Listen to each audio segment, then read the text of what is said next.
What does the sacred Mount Athos truly conceal? That question predates the stone paths carved into its slopes, predates the moss-covered monastery walls, and predates the prohibitions that have kept this peninsula functionally separated from the modern world. On a map, Athos appears as a narrow extension into the Aegean Sea, but in reality it operates as a sealed system, governed by rhythms, rules, and constraints found nowhere else. Accounts of absolute silence, of deaths recorded with unsettling brevity, of archaeological traces locked away rather than examined, do not exist in isolation. Together they form a pattern. What begins as religious tradition gradually reveals itself as a mechanism designed to preserve balance. Every prayer, every closed gate, every restriction that appears irrational serves a single purpose, preventing an ancient order from unraveling. Before we dive deeper, ignite that like button and prepare for the revelations to come. Tell me in the comments where you are listening from, what time it is there. And as always with our videos, the visuals are here to add context, but they aren't necessary to follow along. Thank you for always having our back. Prepare yourself and let's dive in. For millennia, this narrow peninsula has obeyed a logic that predates modern borders, written law, and even the religion most associated with it today. It juts into the Aegean Sea like a deliberate interruption, 30 miles of rock, forest, and steep elevation that resists easy access. From above it looks unremarkable, from within it feels sealed. The geography alone enforces isolation. Dense woods choke visibility, cliffs drop abruptly into water, and a single dominant mountain rises like a natural watchtower, offering an unobstructed view of any approach. Nothing arrives here unnoticed. That was true long before monks ever set foot on the shore. The settlements that now define the landscape were never designed as peaceful retreats. Each monastery was built as a fortress with defensive walls thick enough to withstand siege, narrow windows that limit sightlines, and towers positioned for surveillance rather than beauty. These features were preserved through centuries of rebuilding, even when no external enemy justified them. Pirates ruled nearby waters for generations, yet they rarely targeted this place. The monks possessed no riches worth stealing. Empires changed hands, wars tore through Greece, and still the architecture remained defensive, as if the threat it addressed had nothing to do with armies. Today, roughly 2,000 monks live under a code established more than 1,000 years ago. Their routines are rigid, repetitive, and uninterrupted. Prayer cycles never stop. The rules are enforced not only by tradition, but by the modern Greek state itself.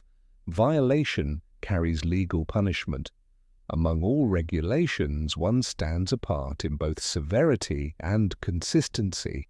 The absolute exclusion of women. This is not symbolic, seasonal, or ceremonial. It is total. No woman has officially entered for nearly a millennium.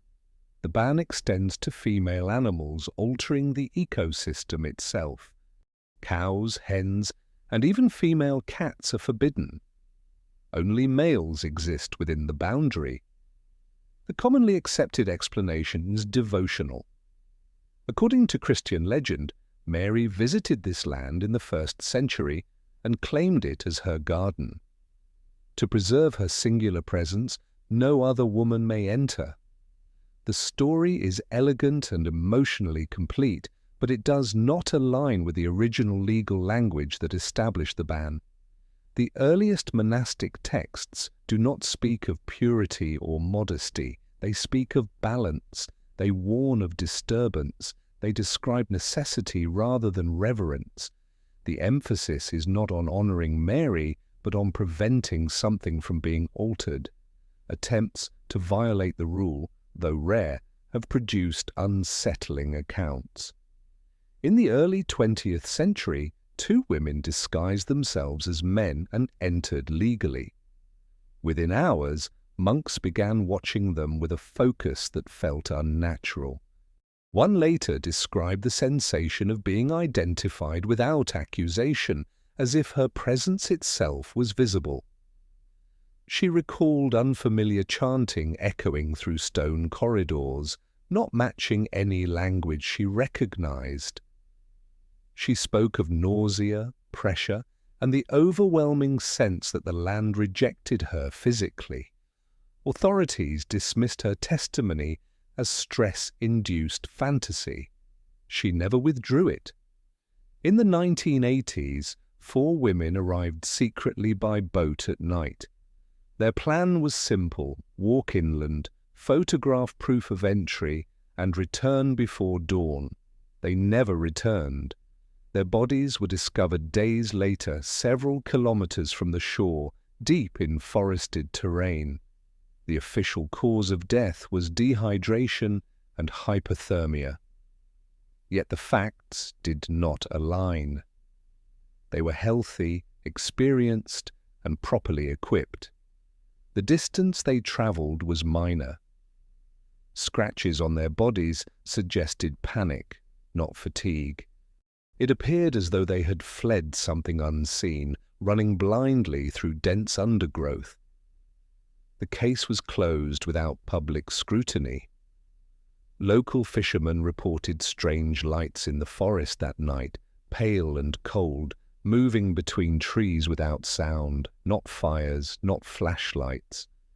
The report appeared briefly in a small regional newspaper and was never followed up. The paper closed shortly after. The fisherman died 2 years later of sudden heart failure. No connection was established, none was pursued. Archaeological evidence confirms that this land was inhabited long before Christianity. Bronze Age settlements once stood here. Tools, ceramics, and foundations lie buried beneath monasteries. During renovations in the mid-20th century, workers uncovered a stone altar sealed below a monastery floor. Its inscriptions matched no known script from the region. Scholars examined it quietly, failed to decode it, and returned it to storage beneath the building. It was never displayed, catalogued, or discussed publicly. One archaeologist later admitted the monks requested discretion, not denial. The altar, they said, was better left forgotten. Ancient myth offers another layer. The peninsula bears the name of a giant associated with the primordial war between gods and titans, a conflict said to have occurred before the world was ordered. In myth, a massive stone hurled during that war fell into the sea and became this land. Myths function as compressed memory, preserving events through symbolic language. Giants and titans often represent forces perceived as too powerful, too old, or too alien to fit within later systems of order. In the 1970s, a French team was granted limited access to explore cave systems beneath the mountain. Officially, the mission focused on geological mapping. Deep underground, they discovered wall markings predating Christianity by thousands of years. The figures were humanoid but distorted, elongated limbs, oversized heads, proportions that felt deliberately non-human. Surrounding symbols matched no known religious tradition. Pigment analysis dated the images to the Bronze Age. When monks learned how extensive the cave network was, permission was revoked. The team was expelled.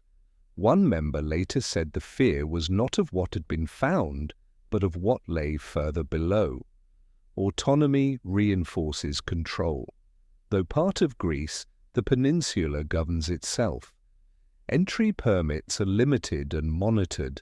Visitors are confined to approved paths and buildings. Certain monasteries remain closed even to pilgrims. Libraries containing manuscripts accumulated over centuries are tightly restricted. Some texts exist nowhere else in the world. Access is rarely granted. A 19th century scholar wrote of a sealed book kept in a locked chest, described only as dangerous for the unprepared. The monks guarding it were not secretive out of pride. They were afraid. Time itself is treated differently. The monks follow the Julian calendar and measure the day from sunset, not midnight. The clock resets each evening. Life aligns with darkness rather than daylight. Rituals intensify at night. Processions move silently into forests before dawn. When questioned, abbots offer minimal explanation, calling them night prayers. Nothing more is said. Everything here suggests continuous maintenance under strain. Prayer never stops. Rules are absolute. Silence replaces explanation.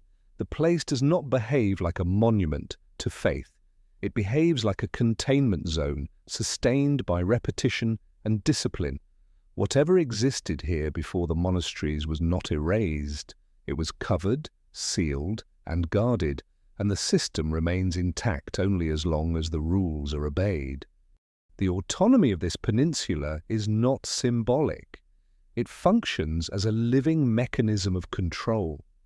Since the early 20th century, it has existed as a self-governed monastic territory under Greek sovereignty, operating with its own administrative body, internal laws, and border enforcement. Entry is not a right but a privilege granted sparingly. Each day, a fixed number of permits are issued, divided by religious affiliation, each allowing only a short stay. Even with permission, movement is restricted. Certain monasteries remain inaccessible, certain paths unmarked, certain buildings locked without explanation. This is not hospitality shaped by humility. It is access shaped by caution. The justification offered is preservation. Too many visitors would disrupt the spiritual atmosphere. Yet this explanation weakens under comparison. Other monastic centers across Europe welcome pilgrims in far greater numbers without losing their character. What distinguishes this place is not its faith, but its insistence on limit.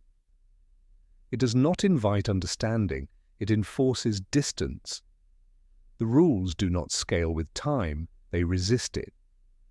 Modernity has been allowed to approach only to the edge, never inside. Those who have stayed here describe sensations difficult to articulate. The air feels heavier, as though saturated with something unseen. Sound behaves strangely, carrying farther at times, vanishing at others. Several visitors report subtle pressure in the ears, mild disorientation, and vivid dreams beginning within hours of arrival.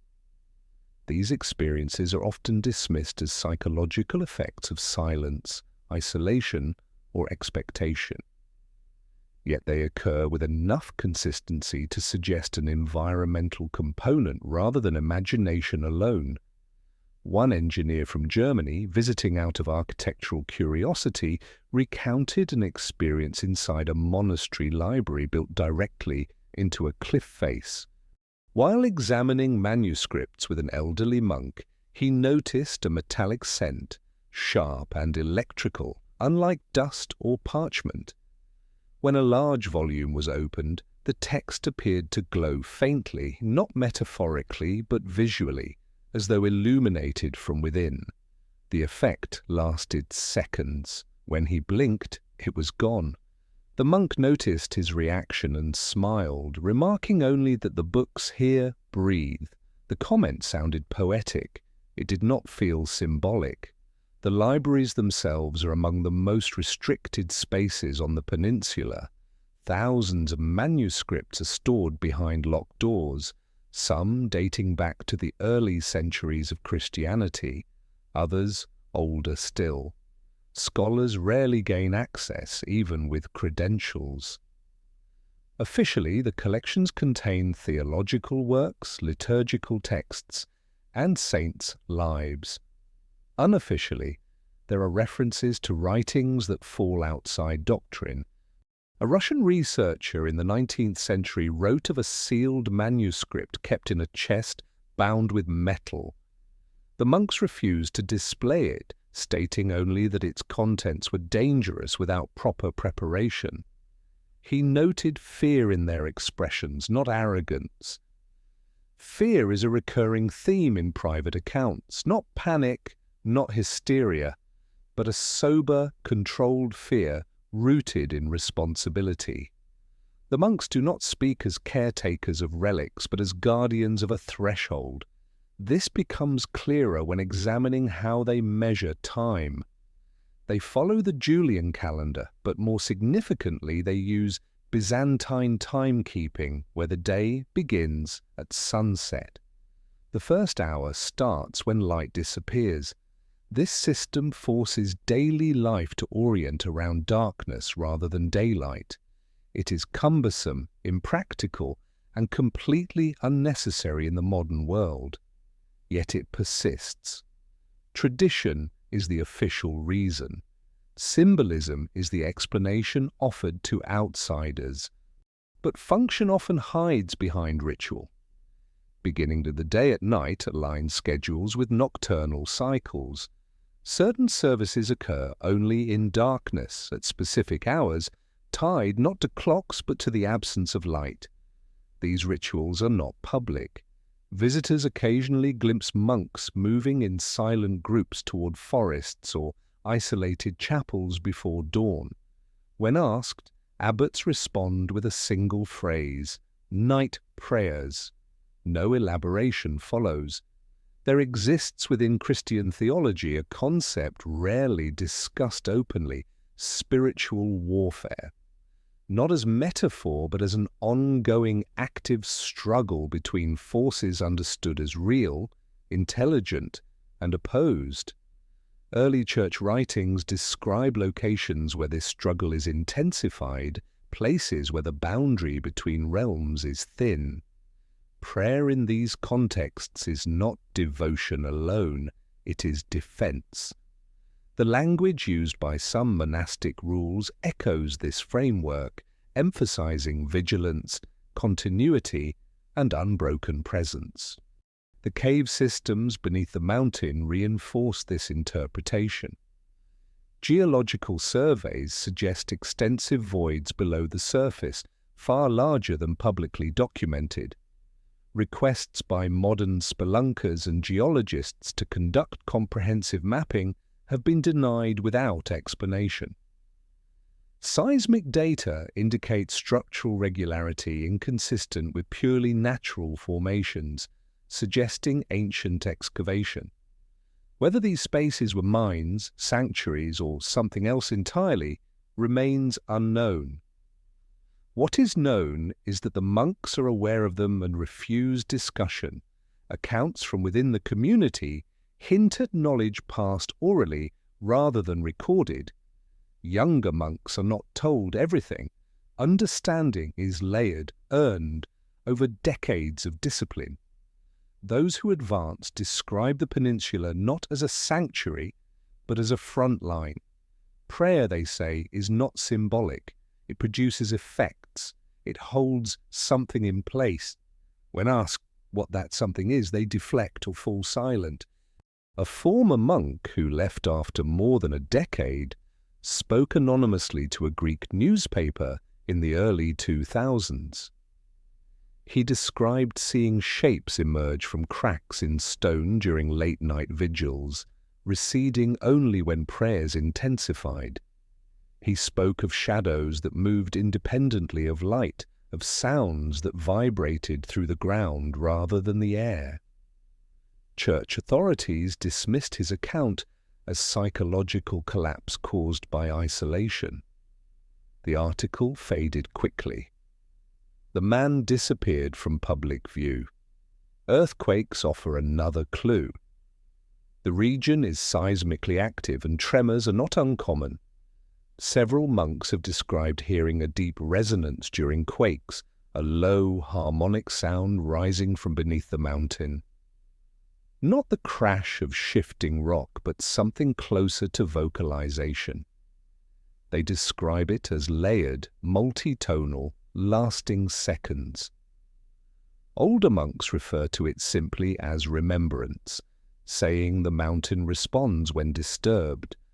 From a scientific perspective, seismic activity can generate infrasonic frequencies capable of inducing fear, disorientation, and hallucinations. These frequencies are below conscious hearing but affect the body directly, causing anxiety and panic. Such effects could explain some reported phenomena, but they do not explain the structure surrounding them, the rules, the rituals, the architecture, the secrecy. All of it predates modern understanding of infrasound. The system was built without the language of physics, yet functions as if designed to mitigate something environmental and persistent. The prohibition against women becomes clearer in this context.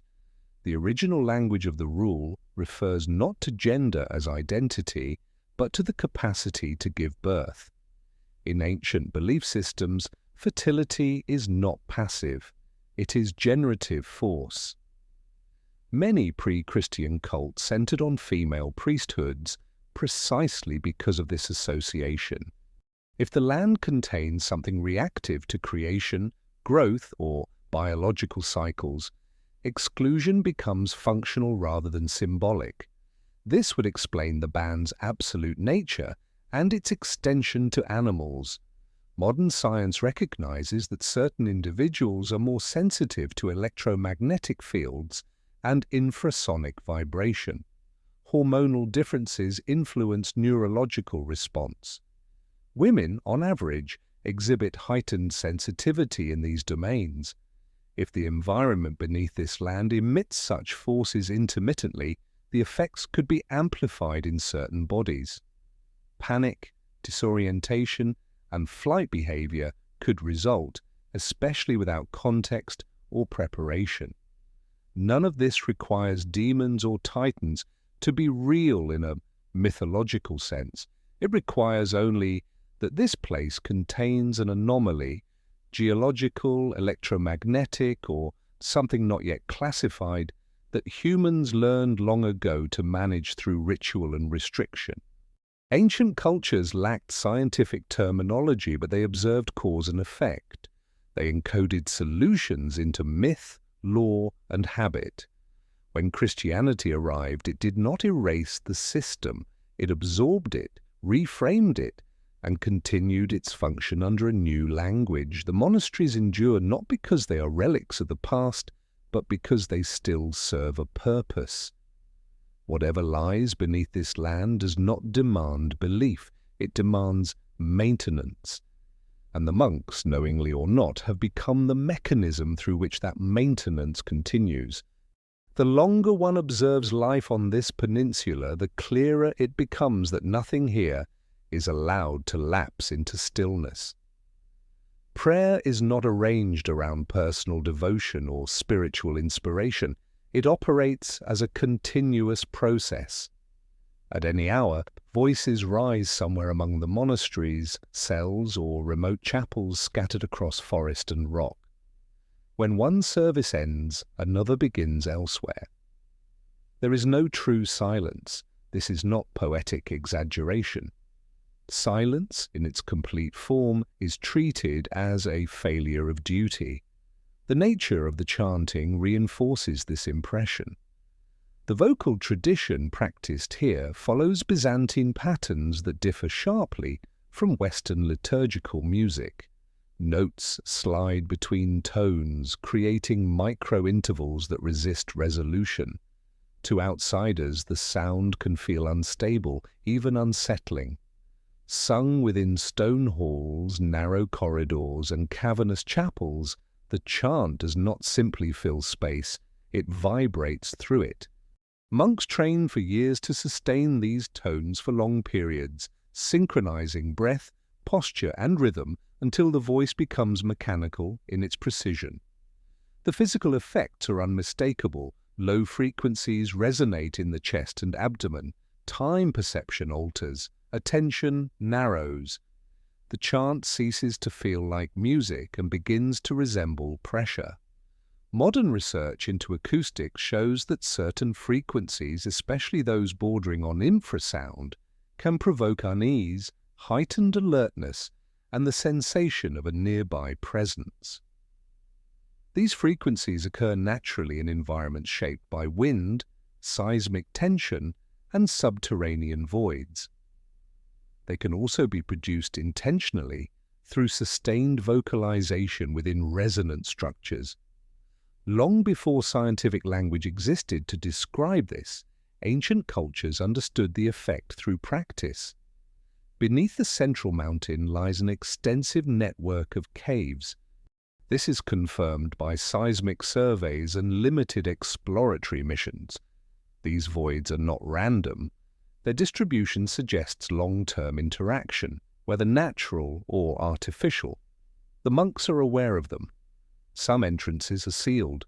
Others are marked subtly, often by small crosses weathered nearly beyond recognition. Night processions frequently move toward these points. Participants speak little during these journeys. When they do, their words center on watchfulness rather than worship.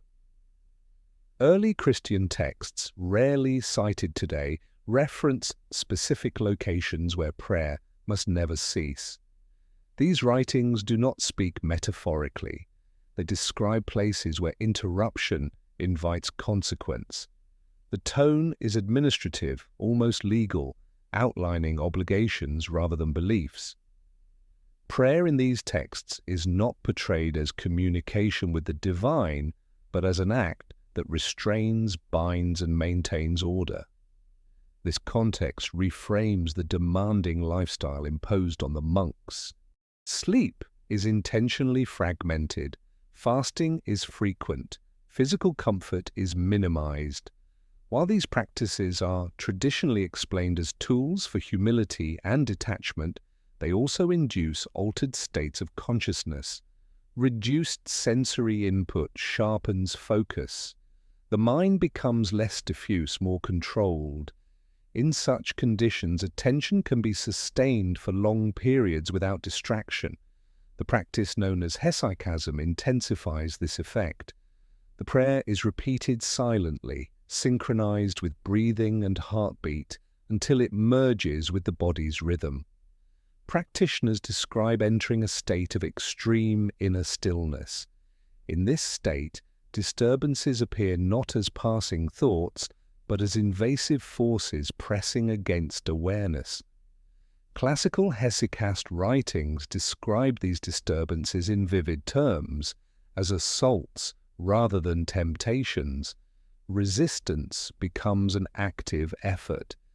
Modern psychology might interpret these experiences as manifestations of the subconscious under extreme ascetic conditions.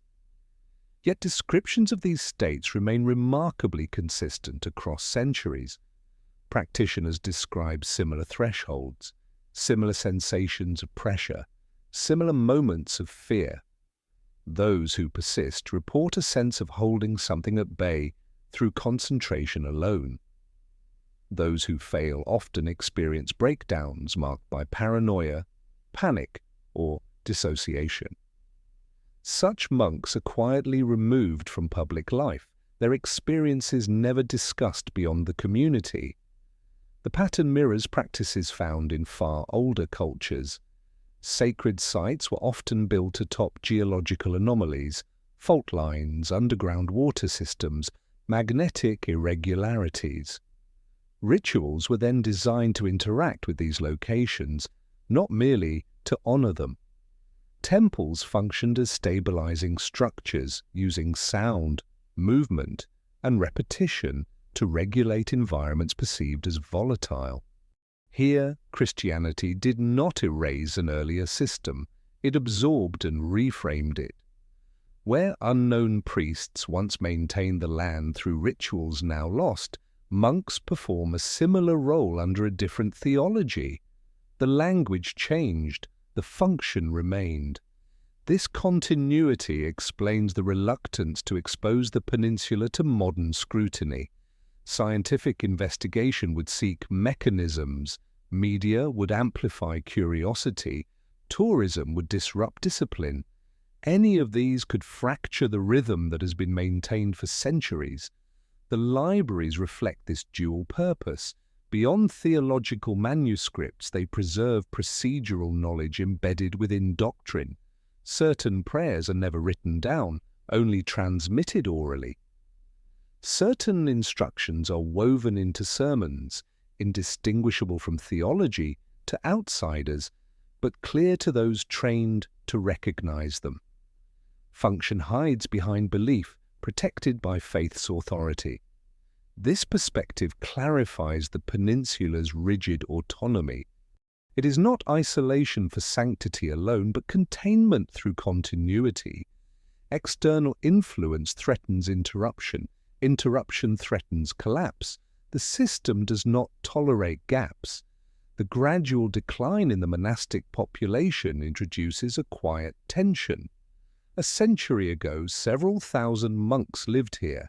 Today, fewer than 2,000 remain, many advanced in age.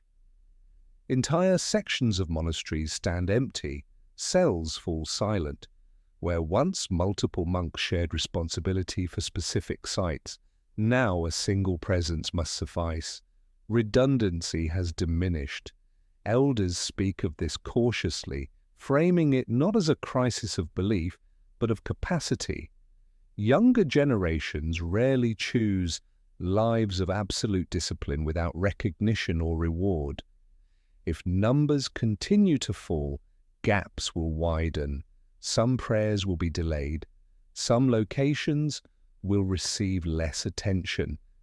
There is a saying attributed to an elder of the last century, preserved in private notes.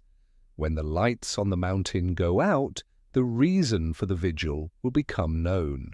The phrase remains intentionally ambiguous. The lights may refer to faith, to prayer, or to the literal oil lamps that burn constantly before icons. These lamps are never allowed to extinguish completely. Even during storms or earthquakes, relighting them takes priority. Fire has long symbolized containment as much as illumination. Eternal flames guarded thresholds in ancient traditions. Letting them die was considered disastrous. Here, countless small flames burn day and night, forming a quiet network across the peninsula. Combined with sound, rhythm, and constant presence, they create a layered system: vibration, light, attention. Taken together, these elements resemble maintenance more than worship, a structure reliant on human participation to remain stable, a system designed before modern explanation, sustained through repetition, fear, and obligation. The monks speak of salvation, humility, and devotion, but beneath these words lies a deeper function. They are not simply preparing souls. They are preventing something from emerging, whether that something is geological, electromagnetic, or beyond current classification remains unknown. What is clear is that this place responds to neglect. It reacts to absence. It demands engagement. And every rule, chant, and restriction exists to ensure that engagement never ceases. The question of what exists beneath this peninsula becomes unavoidable once attention turns to how aggressively knowledge itself is controlled. Silence here is not passive, it is enforced. Documents vanish into archives never opened. Discoveries are acknowledged only long enough to be neutralized. Even language is regulated, with certain words avoided entirely in formal discourse. This behavior is inconsistent with simple religious conservatism. It resembles risk management. Something is being managed, not remembered. The clearest indication lies underground. Geological data gathered indirectly through seismic readings, satellite imaging, and partial surveys suggests a complex system of cavities beneath the mountain. These voids are extensive, reaching far deeper than natural erosion alone would account for. Their shapes show repetition and symmetry, patterns that imply intentional modification at some point in the distant past. The rock density varies sharply in places where it should not, creating acoustic and electromagnetic anomalies. The mountain does not merely sit on the land, it dominates it from below. Attempts to investigate these anomalies follow a consistent pattern. Requests are denied without technical justification, no hazard assessments are published, no conservation arguments are offered. The response is always administrative, final, and unappealable. Even state authorities differ. This suggests that the restriction predates modern governance and operates under a different hierarchy, one rooted in obligation rather than law. Archaeological evidence reinforces the sense of inherited responsibility. The peninsula was inhabited long before Christian monks arrived. Bronze Age artifacts confirm structured settlement, tools, pottery, remnants of foundations. These were not nomadic traces. They indicate permanence. Yet unlike other ancient sites in Greece, these remains are not excavated systematically. They are left buried beneath churches and courtyards, effectively erased without being destroyed. This selective preservation is intentional. It keeps the past present but inaccessible. One find briefly threatened to disrupt that balance. During repairs beneath a monastery, workers uncovered a stone structure sealed under centuries of flooring. It was neither altar nor tomb. The surface was carved with precise markings forming a pattern that suggested alignment or calibration rather than decoration. The symbols did not correspond to any known script. They were examined quietly by specialists and returned underground. No museum claimed them, no academic paper followed. The structure was sealed again, as though exposure itself was the danger.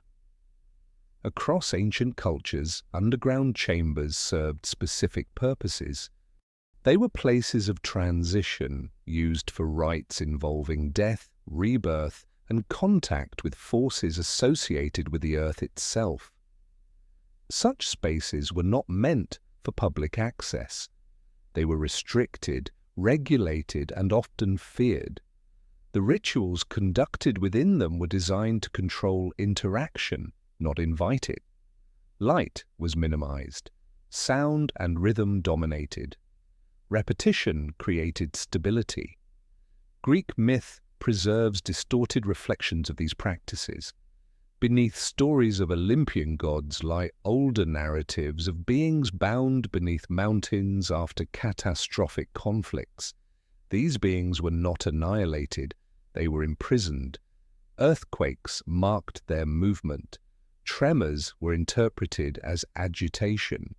While modern readers treat these tales as metaphor, the recurrence of the same motif across unrelated cultures suggests shared observation rather than shared imagination. The mountain at the heart of this peninsula aligns with that motif precisely. It rises abruptly, visible from far offshore, its summit often obscured by cloud. It functions as a natural axis, a focal point around which everything else is arranged. If ancient societies sought a place to contain something volatile, to bind it to the earth and watch it continuously, this mountain would be an obvious choice. The distribution of monasteries supports this interpretation. Though they appear scattered, their placement forms an irregular ring around the central mass. Routes between them avoid certain zones entirely. These zones are not labeled or explained. Monks simply do not go there without purpose. When questioned, they cite tradition. Tradition here functions as protocol, not nostalgia. Long-term residents speak quietly of moments when the system strains. These accounts are not shared publicly. They are passed orally to those considered ready. They describe nights when the ground emits a low vibration without seismic cause, when animals become agitated, when prayer must intensify to counter an unnamed pressure. The tone is practical, something is acting up, attention is required. Modern science offers partial explanations. The region is tectonically active. Stress within rock can generate electromagnetic disturbances. Underground gases can seep upward, altering mood and perception. Infrasound produced by wind moving through deep caverns can induce fear, disorientation, and hallucinations. All of this is plausible. None of it explains why behavioral controls were established centuries before such mechanisms were understood. Ancient people recognized danger through outcome, not theory. They observed which places destabilized those who entered them. They developed practices that worked. Over time, those practices hardened into law. When new belief systems arrived, the practices were reinterpreted rather than removed. Language changed, function remained. Christianity absorbed this system rather than dismantling it. Older rites were reframed as prayer. Incantation became chant. Sacrifice became fasting. The underlying objective remained constant. Maintain equilibrium.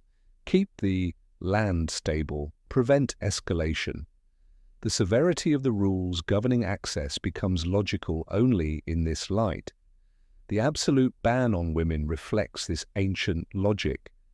In pre-Christian ritual systems, women were often central to rites involving fertility, transformation, and initiation. Their presence was not neutral, it was activating. If the forces beneath this land respond to generative biological energy, exclusion becomes a safeguard. This explains why the ban extends to female animals. The environment itself was engineered to remove potential triggers. Earthquakes exposed the fragility of this arrangement. During tremors, monks report hearing sounds that do not resemble collapsing stone. They describe layered tones rising from below, lasting seconds, then fading. Publicly, such accounts are dismissed as imagination. Privately, elders acknowledge them as reminders. The land, they say, remembers what it holds. Memory here does not imply thought or intent. It implies persistence, a condition that remains present despite suppression. A state that requires continuous input to remain contained. The mountain does not demand belief. It reacts to absence. This explains the obsession with continuity. Prayer never stops. Time is measured differently. Silence is avoided. The system was built with redundancy and constant human involvement. As the monastic population declines, that redundancy erodes. Empty cells mean fewer voices sustaining the rhythm, fewer bodies maintaining presence. Nothing about this place suggests anticipation of resolution. There is no promise that the task will end. There is only maintenance. Preserve the pattern, avoid curiosity. Do not test limits. Whether the threat is geological instability, electromagnetic anomaly, or something not yet categorized remains unknown. What matters is that the containment system has functioned for centuries. Systems that endure this long do so because failure once carried consequences severe enough to shape culture itself. This peninsula is not merely a monument to faith. It is an inherited mechanism passed down from a far older world. The monasteries did not create what lies beneath the mountain. They inherited responsibility for it, and as long as the rules are obeyed, whatever rests below remains silent. What ultimately sustains this peninsula is not stone, ritual, or myth, but a disciplined human presence calibrated to endure pressure without seeking explanation. Life here strips existence down to function. Meals are simple and repetitive, designed to nourish without pleasure. Sleep is segmented, dictated by bells rather than biological rhythm. Movement follows prescribed routes, not convenience. Even speech is moderated. Over time, the body adapts to austerity, and the mind adapts to vigilance. Comfort is treated not as reward, but as liability. This environment shapes a very specific psychological profile. The monks are not encouraged to chase insight, emotion, or mystical experience. In fact, they are taught to distrust intensity.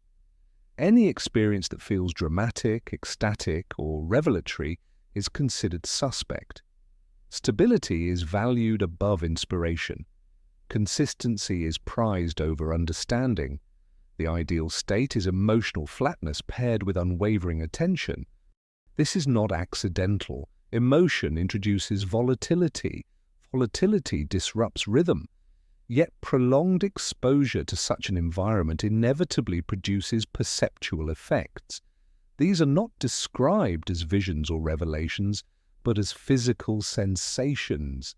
A sense of pressure in the chest during certain prayers, the feeling that sound behaves differently in specific locations, the impression that time elongates during long night services. These effects are not discussed openly.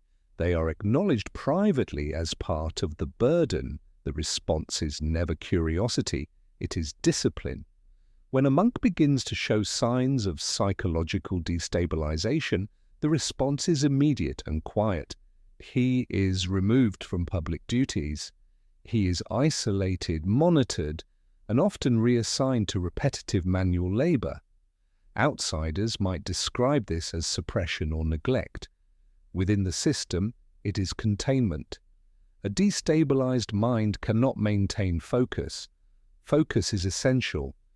Compassion exists, but it never supersedes continuity. This approach explains why personal interpretation is discouraged. Individual meaning creates divergence. Divergence creates unpredictability. Predictability is the system's foundation. The rules are not designed to inspire reflection or debate. They exist to limit variance. Obedience is not framed as virtue, but as reliability. Curiosity is dangerous because it invites experimentation. Experimentation introduces unknown variables. Those who leave the peninsula often describe an unexpected difficulty reintegrating into ordinary life. Noise feels aggressive. Color appears unnaturally vivid. Crowds induce anxiety. Sleep becomes erratic. Some report a lingering sense of unease as though something essential has been left unattended. Even years later, they feel a pull to return, not out of belief, but out of responsibility. The rhythm remains embedded. This psychological residue suggests the system imprints itself deeply. Years of regulated attention rewire perception. Vigilance becomes automatic. The expectation that absence carries consequence does not fade easily. This is not characteristic of environments centered on personal salvation. It resembles conditioning shaped by repeated reinforcement and consequence, where failure once produced tangible harm. Historical traces support this interpretation. While official chronicles remain silent, private correspondence and marginal notes hint at periods when discipline weakened. These fragments mention unrest, confusion, sudden illness, and fear. They offer no theories, no speculation. They simply record response, intensify prayer, restrict movement, restore order. The pattern is consistent. Something occurred, control was reasserted, the details were never preserved. Over time, reaction solidified into rule. Rule hardened into tradition. Tradition transformed into doctrine. The original catalyst was forgotten or deliberately buried, but the behavior persisted. Human cultures preserve trauma by encoding avoidance. What once prevented catastrophe becomes sacred law. This pattern appears repeatedly across history. Locations associated with unexplained death, disappearance, or madness were marked as holy, cursed, or forbidden. Rituals arose not to celebrate these places, but to regulate interaction with them. Sacred did not always mean benevolent. Often it meant dangerous but necessary to engage carefully. Here, danger is normalized rather than dramatized. There are no public warnings, no apocalyptic language. The monks speak instead of duty. Duty implies control. Calm repetition suggests the system is functioning. Spectacle would indicate failure. Silence, routine, and restraint signal stability. The gradual decline in the monastic population introduces a vulnerability the system was not designed to absorb easily. Redundancy is eroding. Where multiple monks once shared responsibility for maintaining continuous presence, now fewer remain. Older monks carry heavier burdens. Younger recruits are rare. The margin for error narrows quietly, without announcement. At the same time, pressure from the outside world increases. Calls to modernize, to expand access, to abolish exclusionary rules grow louder. These demands frame the peninsula as outdated, incompatible with contemporary values. From within, such proposals are perceived not as reform, but as destabilization. Change is not neutral here.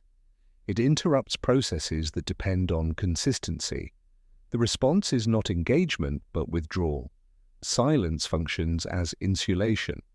The less explained, the less contested. Explanation invites scrutiny. Scrutiny invites testing. Testing risks disruption. From the perspective of those tasked with maintenance, misunderstanding is safer than clarity. This deliberate opacity frustrates outsiders. Lack of explanation breeds speculation. Speculation leads to dismissal. Dismissal erodes respect. Yet transparency would invite interference. The system survives by refusing translation into modern frameworks. Its resilience lies precisely in this refusal. By remaining opaque, it avoids manipulation. Those who seek meaning are offered symbolism. Those who seek access encounter barriers. Those who persist are turned away. The pattern holds because it has always held. Belief is irrelevant to the system's operation. Participation sustains it regardless of conviction. Ritual functions through repetition, not faith. The body performs whether the mind doubts or agrees. This removes individual variability from the equation. Few modern institutions operate in this manner. Most rely on motivation, reward, or ideology. This one relies on obligation. Obligation survives skepticism. It does not require enthusiasm, it requires compliance. That is why the system has endured through wars, regime changes, and cultural shifts. It does not seek approval, it does not adapt for comfort. It continues quietly, fulfilling the role it inherited. Whether the underlying threat is geological instability, electromagnetic anomaly, or something not yet categorized remains unresolved. The system does not require explanation. It responds only to outcome. As long as attention is sustained and rhythm maintained, stability persists. The monks are not seekers of transcendence. They are custodians of a process shaped long before them. The cost is personal freedom and ease. The return is containment. As numbers thin and the outside world presses closer, the risk shifts. The danger is no longer only what lies beneath the mountain, but whether the structure built to restrain it can survive intrusion. The system has endured ignorance. It may not endure interference. Water defines this peninsula long before stone walls or written rules ever did. Surrounded on three sides by the sea, the land feels less like a destination and more like an enclosure. Arrival is never abrupt. Boats slow as they approach, engines lowered, as if proximity itself demands restraint. Visitors often describe an indistinct but persistent sensation during the final minutes on the water, a feeling of crossing an unseen boundary. The sea seems quieter, the air thickens, sound behaves differently. These impressions are easy to dismiss as expectation, yet they repeat too consistently to ignore. In ancient thinking, water was not neutral space. Rivers marked borders between worlds. Seas separated the familiar from the unknown. Crossing water meant transition, not merely movement. Here, that idea appears functional rather than symbolic. The surrounding sea isolates the peninsula physically, but it also dampens interaction. Water absorbs vibration, disrupts certain frequencies, and limits access naturally. Long before permits or patrols existed, the geography itself enforced separation. The land was selected not only for isolation, but for insulation. Within the peninsula, water remains tightly regulated. Springs, wells, and streams are carefully known and mapped. Some are used daily, others are avoided without explanation. Monks collect water at specific hours, often before dawn, often in silence. This water is used in purification rites, blessings, and procedures meant to restore balance. To outsiders, these actions appear ceremonial. Within the system, they are procedural. Chemical analysis reveals nothing unusual. The water contains no rare minerals, no toxins, no anomalies that would explain its reputation. Yet those who drink or carry it frequently report effects: calm, clarity, relief from agitation.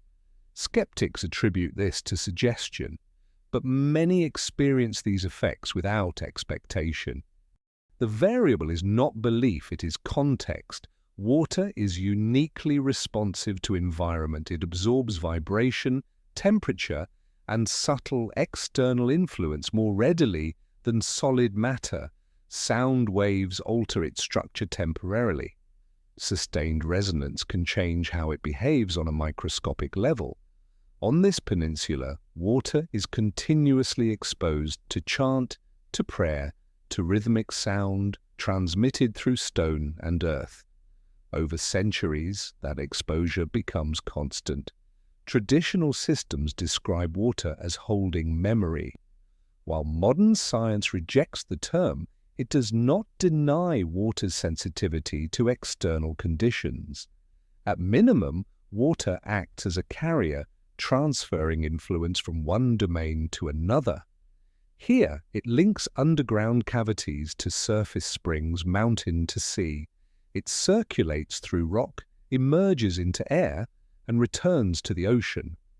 Whatever exists beneath this land does not remain isolated. It interacts subtly through water. This may explain why water rituals are treated with precision. Not all sources are considered equal. Certain springs are favored. Others are sealed or left untouched. When questioned, monks refer to tradition without elaboration. Tradition, once again, functions as inherited protocol rather than superstition. The sea itself appears integrated into this system. Fishermen working nearby waters speak quietly of areas where instruments malfunction, compasses drift, or nets return empty without cause. These zones are avoided by habit rather than rule. No markers exist. Knowledge passes informally. Sailors learn where not to linger. The pattern persists across generations. Sound behaves unusually over the water near the peninsula. On calm days, voices from shore carry far beyond expected range. On others, sound seems swallowed entirely. These fluctuations do not always align with weather conditions. The variability mirrors reports of sound behavior within the mountain. Land and sea appear acoustically linked, forming a resonant environment larger than any single structure. Fire completes this system. Within every monastery, flames burn continuously. Oil lamps, candles, incense burners are never fully extinguished. Even during storms or earthquakes, maintaining flame takes priority. Publicly, this is explained as symbolism of eternal light. Functionally, flame alters atmosphere. It ionizes air, changes local electromagnetic conditions, and affects human perception. In enclosed spaces, fire produces measurable environmental shifts. Ancient cultures treated fire as protection and signal. Eternal flames guarded thresholds. Allowing them to die was considered dangerous. Here, flame marks occupied space. It signifies attention and presence. As long as flame burns, someone remains vigilant. Combined with chant and water, fire completes a layered stabilizing system. Water, sound, and flame appear repeatedly in rituals across cultures associated not with celebration, but containment. These elements regulate, balance, and respond. On this peninsula, they are not optional, they are continuous. Their interaction creates an environment resistant to change. Sound vibrates through stone and water. Flame alters air and perception. Water carries influence through the land. Human presence anchors the system through repetition. Remove one element, and balance shifts. Remove several and instability follows. This framework explains the severity of access restrictions. Entry is limited not merely to preserve solitude, but to prevent disruption. Every new body introduces variables, biological rhythms, sensitivities, electromagnetic signatures. The system tolerates little deviation. It was designed for consistency, not diversity. This logic extends beyond humans. Female animals are excluded because they introduce reproductive cycles and hormonal fluctuations the system does not accommodate. The ecosystem itself has been simplified deliberately. This is not symbolic purity, it is environmental management. Modern demands to normalize access threaten this balance. Each new presence increases complexity. Complexity breeds unpredictability. Unpredictability undermines systems built for control. To outsiders, resistance appears archaic. To those maintaining the system, it appears necessary. The monks do not argue ideology. They retreat into silence. Silence preserves equilibrium. Explanation invites interference. Interference risks activation. Historical moments of strain reveal this logic. During storms, earthquakes, wars, or population loss, records indicate intensified ritual response, more prayer, more vigilance, more restriction. The system compensates rather than adapts. How much strain it can endure in the modern era remains uncertain. Population decline reduces redundancy, technology erodes isolation, satellites map terrain, instruments detect anomalies, control becomes more difficult. Yet the system persists. Flames remain lit, water is drawn and returned. Chant continues through stone and sea. Human bodies maintain rhythm despite age and scarcity. This persistence suggests learned necessity rather than blind faith. The peninsula does not announce its purpose. It does not warn or threaten. It maintains. Those tasked with its care do not seek validation. They act because deviation once produced consequences strong enough to shape generations. Whether the underlying force is geological, electromagnetic, or something unclassified is secondary. What matters is interaction. The land reacts to neglect. The system reacts to disturbance. As long as water flows, fire burns, sound vibrates, and human presence remains unbroken, balance holds. This is not mysticism. It is maintenance inherited from an ancient origin, sustained through discipline, silence, and repetition. And like all systems built to contain pressure, it demands constancy above all else. Language on this peninsula is governed with the same precision as movement, time, and ritual. Speech is not forbidden, but it is carefully shaped. Words are chosen to close space rather than open it. Silence is not emptiness here. It is a maintained condition. What is spoken, what is avoided, and what is never named all contribute to stability. Language itself functions as a boundary. From the beginning, those who arrive learn that speech carries consequence. Casual theorizing receives no reaction. Questions that lean toward explanation are met with brief, neutral responses that lead nowhere. Not denial, not correction, simply no extension. Over time, this produces a behavioral shift. Inquiry fades not because it is punished, but because it yields nothing. Attention is redirected toward action. Daily speech is stripped down. Instructions are concise. Descriptions avoid imagery. Storytelling is rare.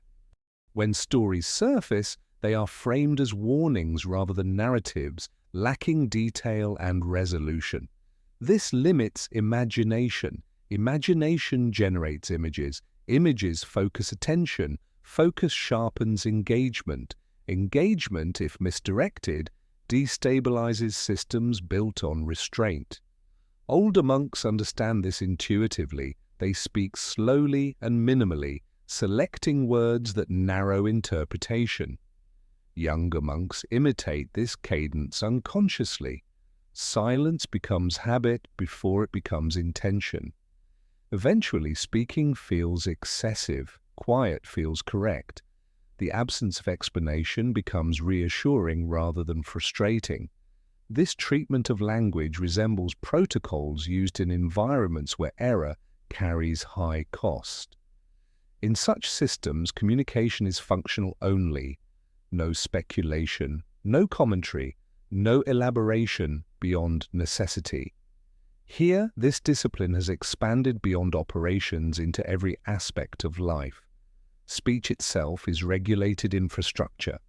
History is handled the same way. No complete narrative of the peninsula's past is preserved. Events are referenced without context. Causes are omitted. Outcomes are understated. Memory exists in fragments. This fragmentation is intentional. Complete stories invite interpretation. Interpretation invites debate. Debate introduces divergence. Divergence threatens uniformity. By withholding coherence, the system prevents fixation. Religious language is similarly constrained. Prayer is constant, but theological discussion is rare. Doctrine is recited, not examined. Examination encourages abstraction. Abstraction invites speculation. Speculation draws attention toward mechanisms rather than maintenance. Faith is tolerated. Theory is not encouraged. This distinction matters. Faith motivates endurance. Theory motivates change. The system depends on the first and resists the second. Belief is useful only insofar as it sustains participation without altering behavior. Once belief seeks explanation, it becomes disruptive. Emotional expression follows the same logic. Extremes are dampened, joy, grief, fear. All are moderated through routine and labor. Emotional neutrality is not apathy. It is equilibrium. Strong emotion sharpens perception. Sharpened perception seeks meaning. Meaning leads to inquiry. Inquiry destabilizes. Those who struggle with this restraint are not confronted, they are redirected. Physical work replaces contemplation. Isolation replaces discussion. The system absorbs deviation quietly. Public acknowledgement would amplify attention, and attention must remain controlled. Visitors often misread this reserve as repression. They expect emotion, narrative, explanation. They find none. What they fail to see is function. Emotional quiet reduces internal noise. Reduced noise limits imagination. Limited imagination prevents speculative focus on what lies beneath routine. Death is handled with the same economy. When a monk dies, ritual is brief. Mourning is restrained. There are no extended eulogies, no detailed recollections. The individual returns to the earth quickly. Prolonged focus on absence is avoided. Attention must return to continuity. Records of death reflect this approach. Dates are logged, causes are simplified, narrative is excluded. Death is treated as transition rather than event. Events attract focus. Transition preserves flow. External pressure increasingly targets this linguistic restraint. Media demands explanation. Scholars demand transparency. Activists demand reform. Each demand relies on language to expose, categorize, and normalize. Language becomes an instrument of intrusion. The response remains consistent. Silence, not refusal, not justification. Silence denies engagement. Without language to work against, external narratives lose traction. Misunderstanding persists, but misunderstanding is safer than articulation. This silence is often misinterpreted as fear or obstinacy. In reality, it is structural defense. Words invite mapping. Mapping invites control. Control invites interference. The system survives by remaining unmapped. Internally, linguistic restraint enforces equality. No one gains status through articulation. No interpretation dominates, no theory competes. Action replaces opinion. Everyone participates under the same constraints. Hierarchy exists in responsibility, not voice. As numbers decline, maintaining this discipline becomes more difficult. Fewer participants mean fewer internal corrections. A single deviation carries greater weight. Elders respond by tightening restraint further. Speech becomes rarer. Instruction becomes more procedural. Margins shrink. Some elders express concern quietly, not about belief, but about noise. The world beyond grows louder. Technology penetrates isolation. Recording devices, satellites, digital mapping all rely on naming and exposure. Silence becomes harder to sustain. The system adapts by retreating further inward. Fewer explanations, fewer concessions, fewer points of contact. The boundary tightens not in space, but in expression. This reveals a central principle. Containment here relies more on omission than force. What is not described cannot be analyzed. What is not named cannot be replicated. What remains undefined stays diffuse. Ancient traditions treated naming as power. To name was to summon, bind, or control. While not articulated doctrinally, this principle persists operationally. Avoiding names avoids activation. Silence prevents engagement. Whether this corresponds to a literal force or a psychological one remains secondary. What matters is outcome. Centuries of restraint indicate consequence reinforce the behavior. The lesson was learned through experience. Speech alters conditions. The monks do not see themselves as suppressors of truth. They see themselves as custodians of balance. Truth in this context is not abstract. It is an influence. Influences must be regulated. As long as language remains constrained, imagination remains limited. As long as imagination remains limited, curiosity lacks focus. And as long as curiosity lacks focus, interaction remains shallow.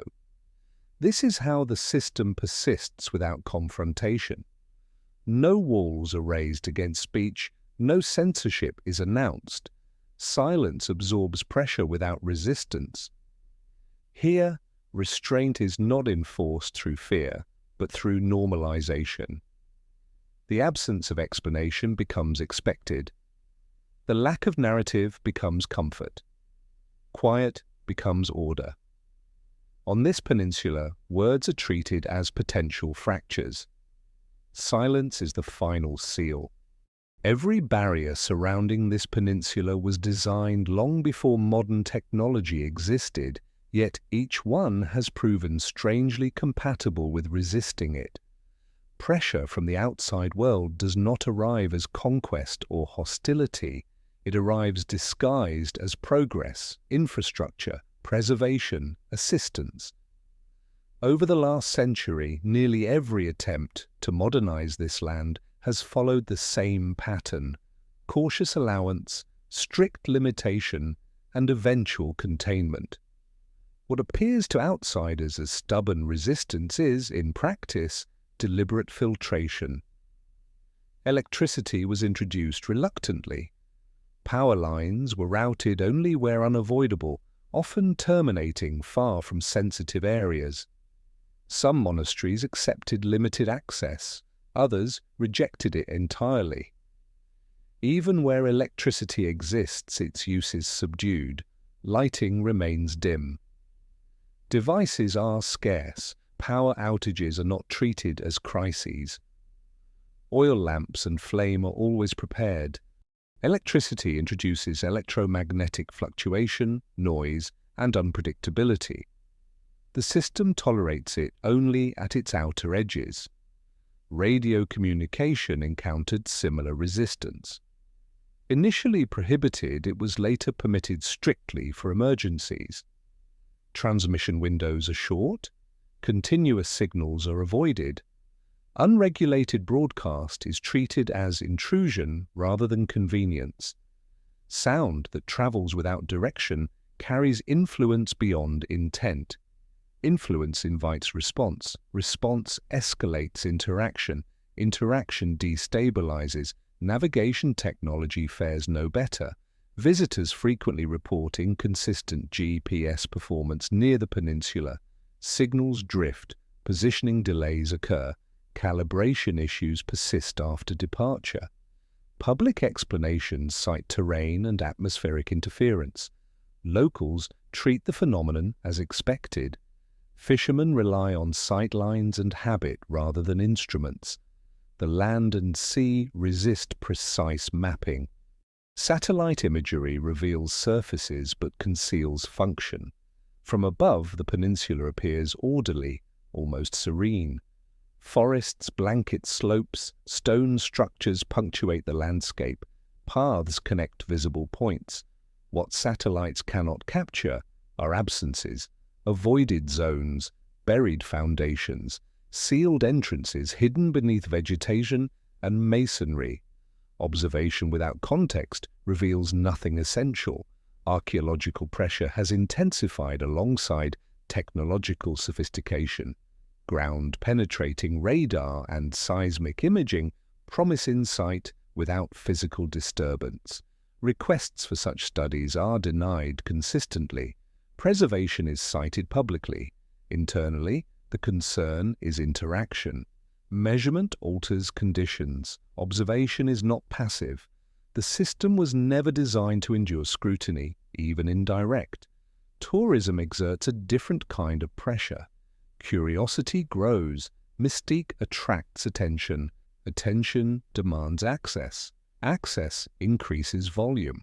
Volume disrupts rhythm. The permit system remains strict. Numbers are capped. Stays are brief. Movement is guided. Photography is limited. Experience is structured to prevent fixation. Visitors expecting revelation encounter routine instead. This is intentional. Routine disperses attention. Revelation concentrates it. Those who leave dissatisfied describe the visit as restrictive or opaque. They expected answers. They encountered boundaries. The system does not reward curiosity. It neutralizes it. Disappointment functions as deterrence. Political pressure surfaces intermittently. Demands to revise exclusionary rules, align with modern legal standards, or alter governance structures appear with regularity.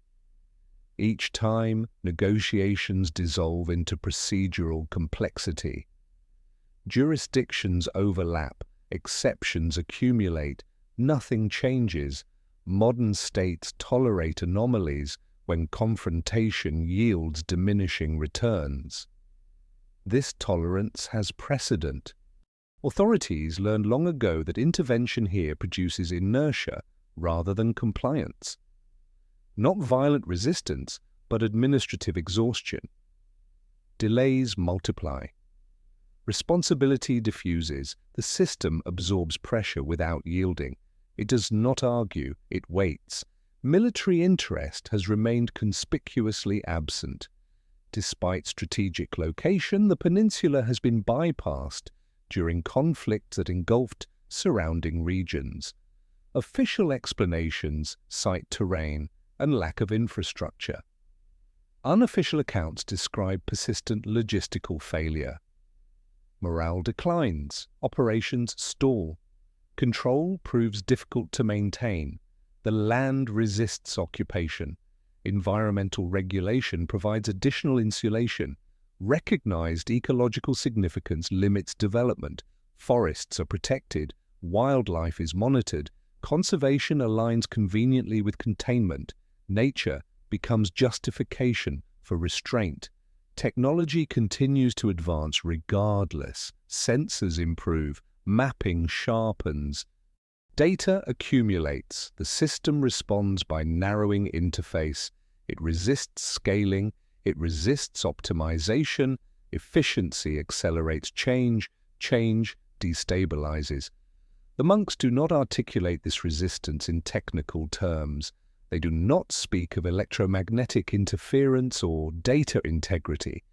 They speak of balance. Balance is not measured, it is maintained. Anything that disrupts it is resisted, regardless of intent.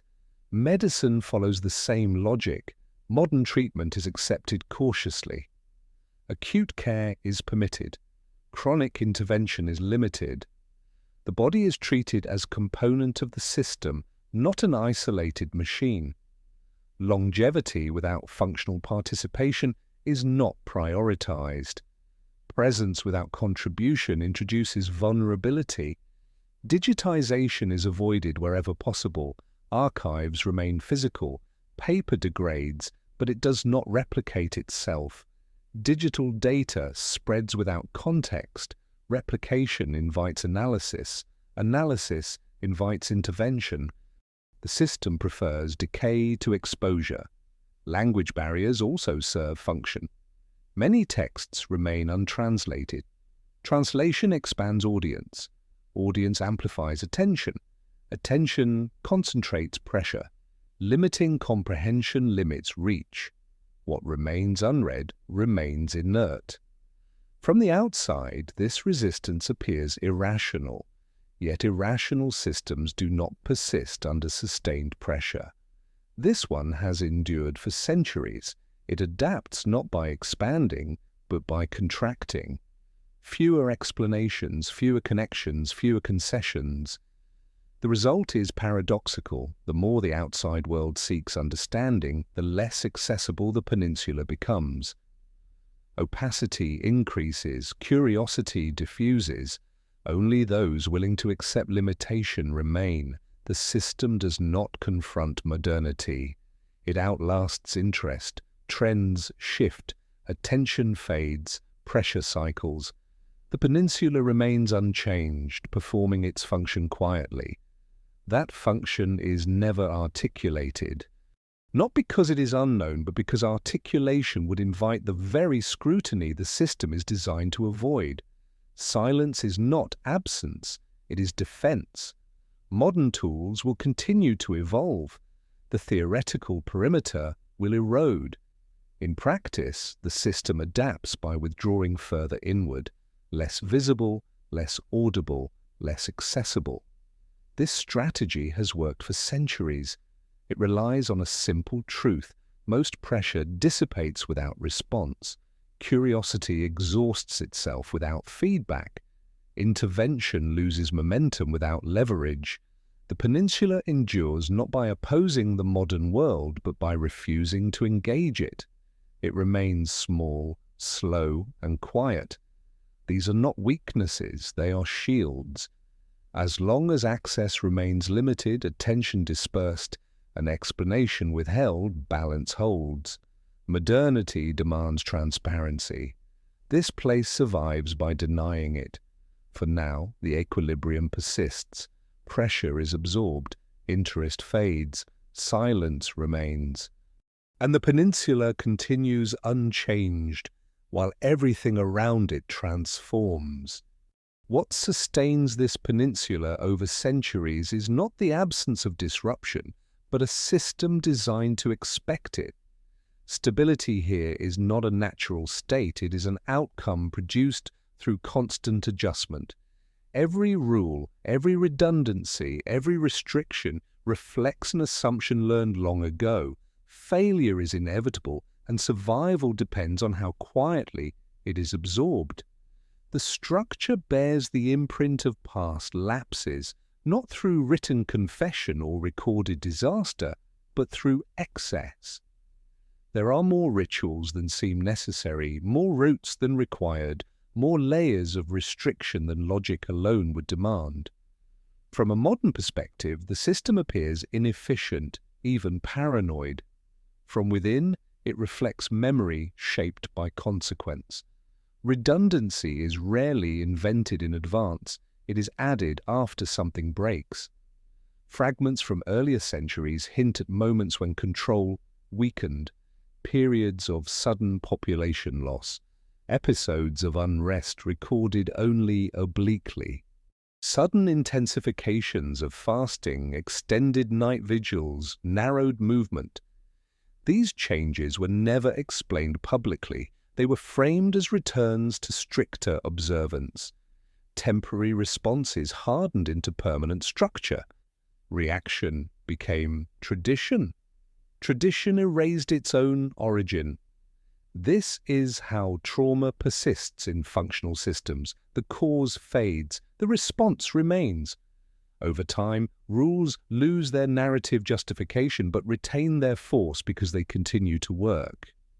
Tradition here is not reverence for the past. It is stored reaction, stripped of story to make it safe. Physical space reflects this logic.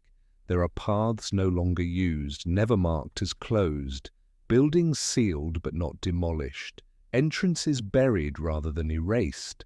The landscape accumulates closures the way a body accumulates scar tissue. Nothing is denied outright. Everything is quietly avoided. Avoidance becomes law. Human deviation is treated with the same economy. When a monk falters, through illness, emotional instability, or doubt, the response is not correction or persuasion. It is removal from communal rhythm. Isolation is immediate and understated. This is not punishment, it is containment. Deviation spreads through attention and imitation. Removing the variable protects the whole. Underlying this response is a core assumption. Failure is contagious, not symbolically, but behaviorally. One disruption introduces variance. Variance invites interpretation. Interpretation draws focus. Focus destabilizes. The system survives by minimizing divergence of action, not by enforcing uniform belief. Ritual reinforces this survival logic. Many practices resemble drills more than worship. Movements are repeated until automatic. Sequences are memorized beyond conscious thought.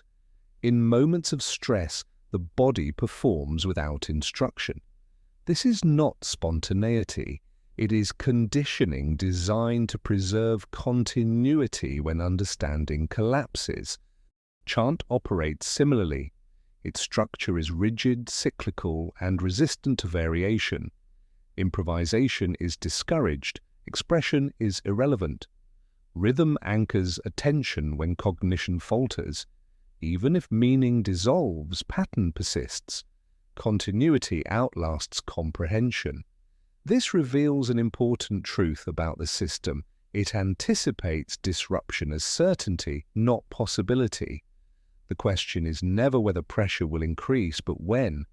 Preparation is constant because stability is never assumed. Environmental cues appear to guide these preparations. Changes in animal behavior, subtle shifts in sound propagation, variations in water flow or air pressure. These signals are not logged or analyzed formally. They are noticed collectively and acted upon without debate. Monks speak of heaviness, of nights requiring greater focus. The language remains deliberately imprecise. Precision invites analysis. Analysis delays response. The system favors immediacy over understanding. When response is triggered, it is collective. Individual initiative disappears. Everyone does more of the same thing at the same time. Prayer intensifies. Movement narrows. Silence deepens. The system compresses inward. Compression increases density. Density increases effect. Whether that effect is psychological, acoustic, electromagnetic, or something not yet classified is secondary. What matters is pattern. Compression follows signal. Stability follows compression. This correlation has been reinforced repeatedly through experience. From the outside, such behavior is often dismissed as superstition. Critics expect articulated cause and effect, framed in modern terms. They overlook that many durable systems function without explicit models. Early engineers built structures that endured centuries without equations. They learned through collapse.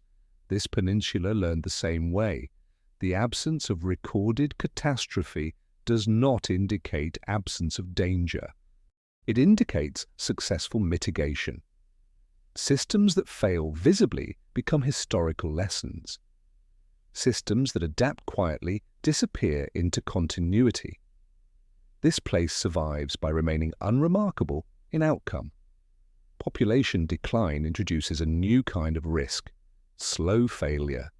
Sudden collapse provokes immediate response. Gradual erosion does not.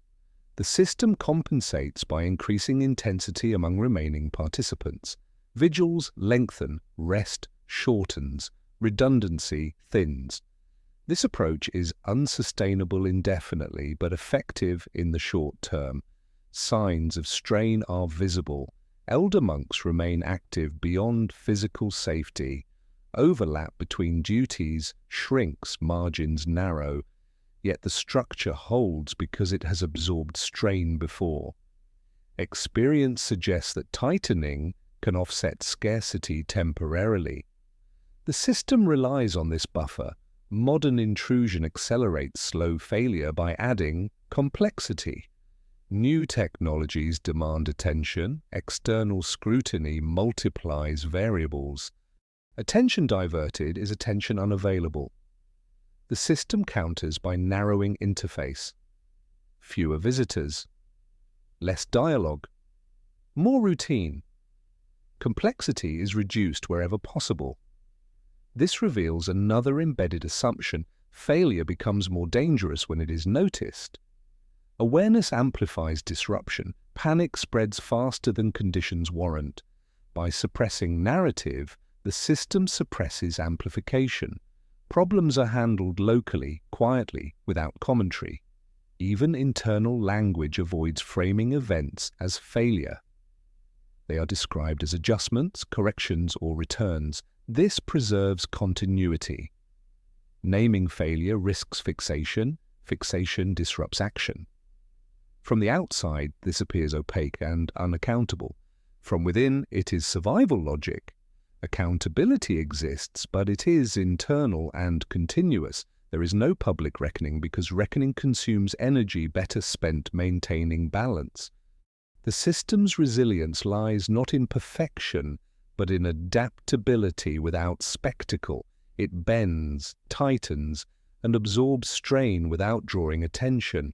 It does not require belief in the nature of the threat. It requires participation. Whether the original condition that shaped this structure still exists in the same form is unknown. Systems often outlive their initial causes, yet dismantling them without understanding their adaptive history invites renewed failure. Safeguards respond to patterns that may no longer be visible but remain embedded. This is why reform efforts repeatedly fail. They target surface features without recognizing compensatory mechanisms beneath. Removing one rule removes a stabilizer. The effect is delayed, cumulative, and difficult to trace. The peninsula endures because it treats boredom, curiosity, and normalization as greater threats than crisis. Crisis can be met with intensity. Normalization dissolves structure quietly. Here, silence is not avoidance, it is buffer. Routine is not stagnation, it is rehearsal. Redundancy is not waste, it is memory encoded into action. The system does not aim to prevent failure, it aims to survive it without witnesses. And it has done so by learning how to absorb disruption, tighten without explanation, and continue as if nothing happened. What lies beneath the mountain may or may not still demand this vigilance. What matters is that it once did. The system remains because forgetting that lesson would invite its return. Beneath every rule, every silence, and every act of repetition on this peninsula lies a single, unspoken concern. Not what is being contained, but what would follow if containment dissolved.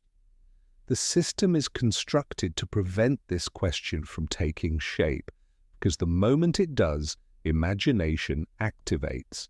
Imagination sharpens attention. Attention seeks confirmation. Confirmation alters behavior. The structure exists to interrupt that sequence before it begins. The system does not fear sudden catastrophe.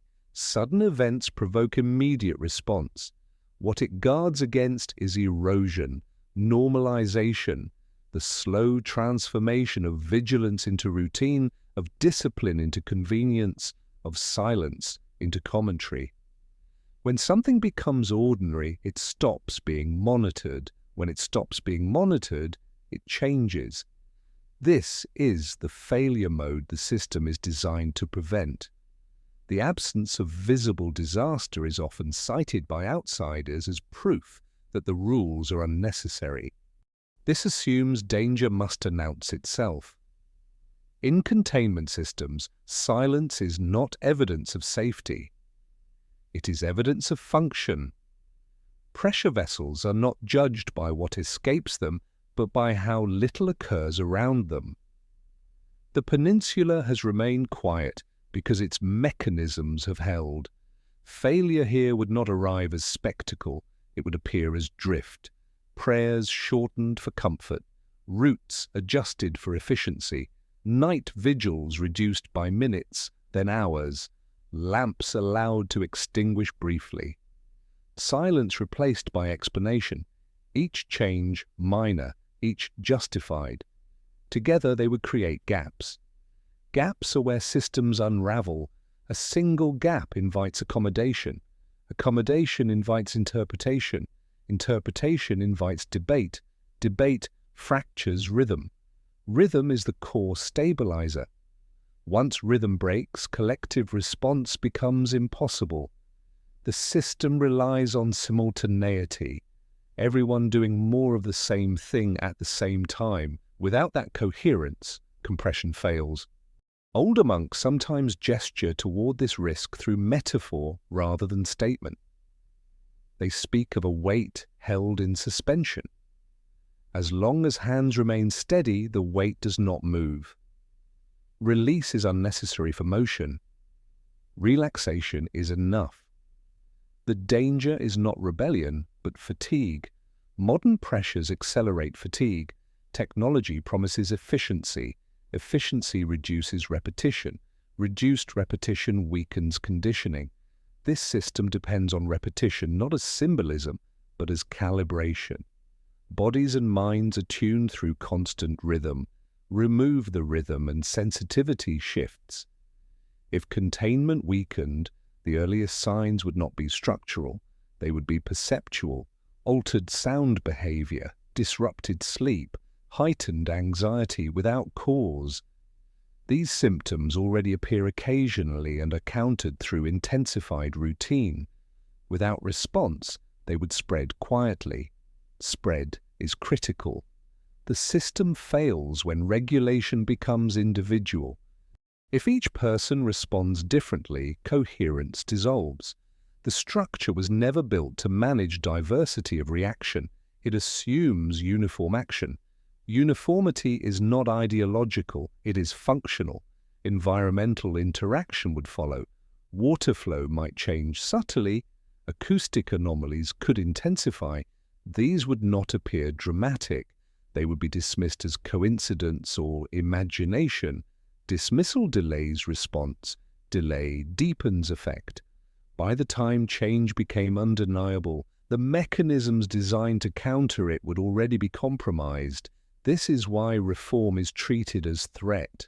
Reform introduces variation. Variation weakens reflex. Reflex precedes understanding here.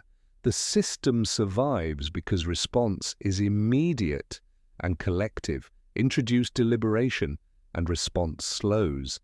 From the outside, the peninsula's restrictions appear excessive given the absence of visible danger. This assumes danger is always visible. In many systems, ecological, psychological, structural, the most dangerous shifts are invisible until thresholds are crossed. Containment exists to prevent thresholds from being reached at all.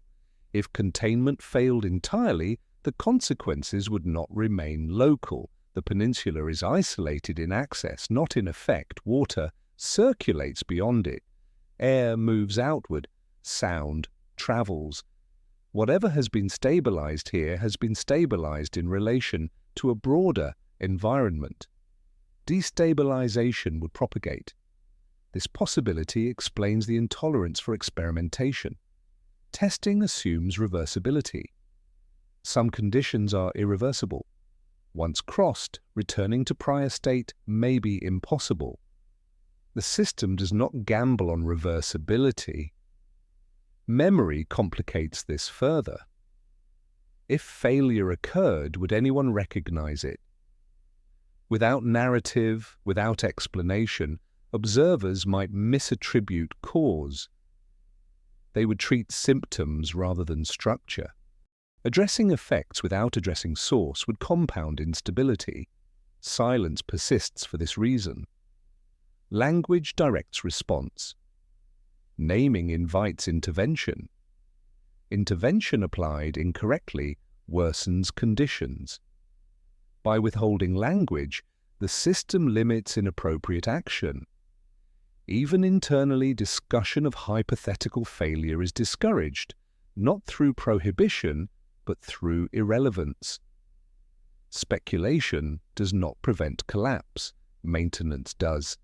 The system prioritizes action over anticipation, yet anticipation exists embedded in design. Redundancy anticipates loss. Compression anticipates spread. Silence anticipates misinterpretation. Every element reflects preparation for something no longer clearly remembered, but once severe enough to shape behavior permanently. The modern world struggles with this logic because it values explanation over continuity. It assumes understanding precedes control. This peninsula operates on the opposite assumption. Control precedes understanding, and understanding is optional. If failure ever occurs, it will not be because the threat suddenly appeared. It will be because the response apparatus eroded quietly. By the time anyone noticed, the conditions that once countered pressure would be gone. This is why normalization is treated as existential risk.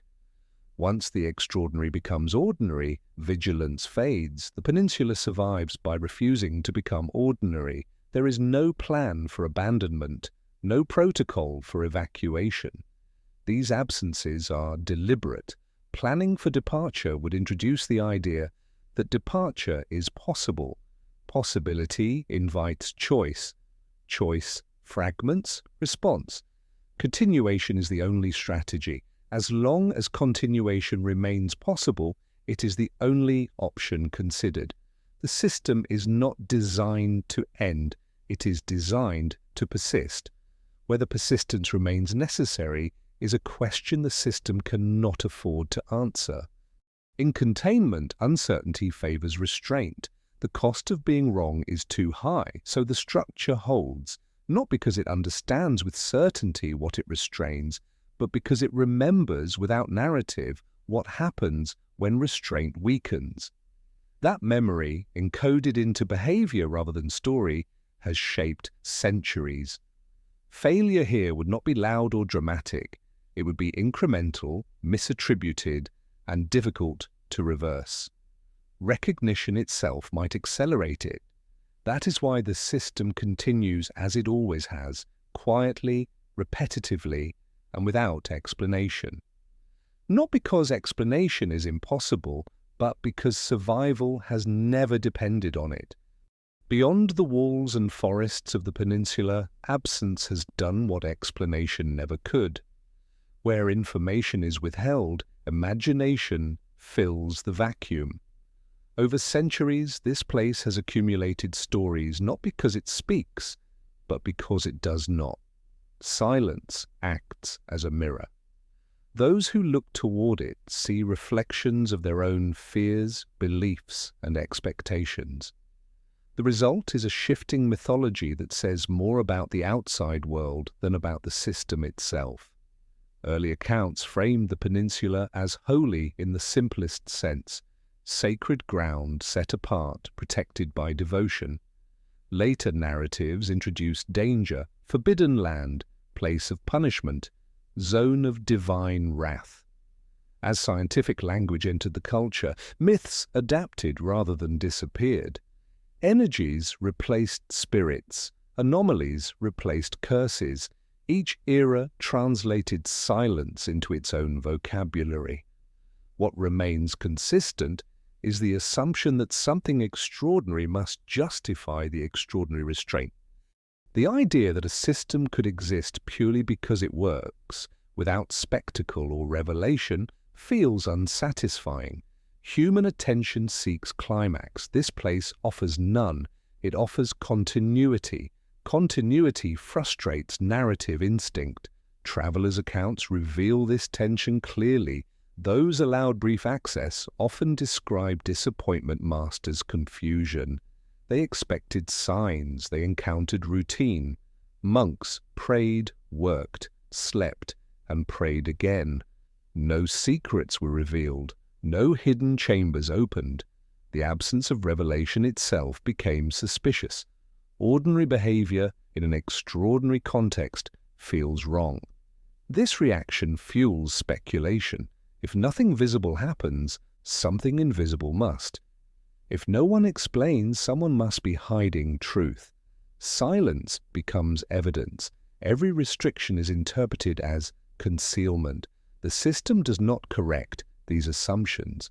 Correction would require speech. Speech would concentrate attention.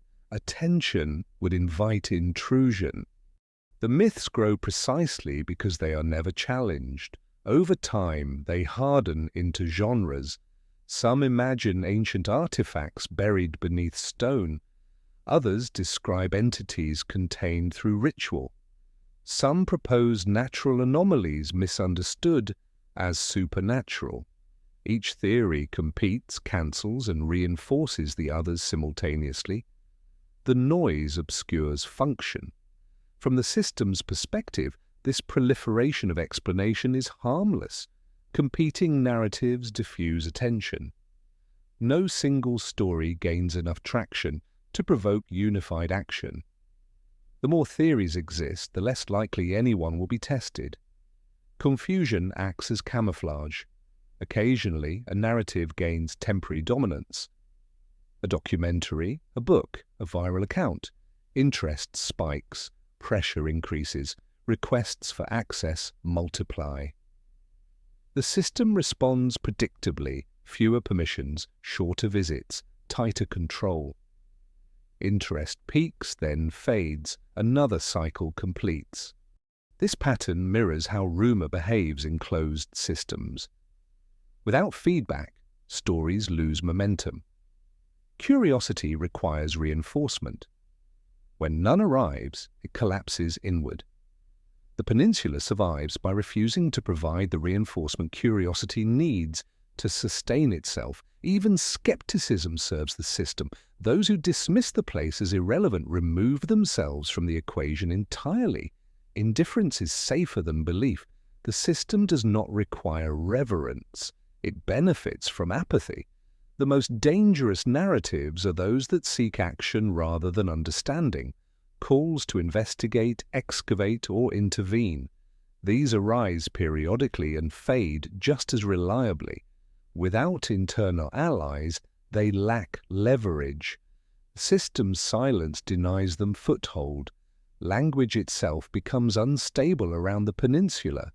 Descriptions grow vague. Words like energy, presence, or weight appear repeatedly without definition. These terms gesture rather than explain. They signal that observers sense something without grasping it. Sensation without clarity rarely motivates sustained action. This vagueness is often misread as mysticism. In reality, it reflects a mismatch between expectation and experience. Visitors arrive prepared for revelation. They encounter discipline. The gap between expectation and reality produces dissonance. Dissonance seeks resolution through story.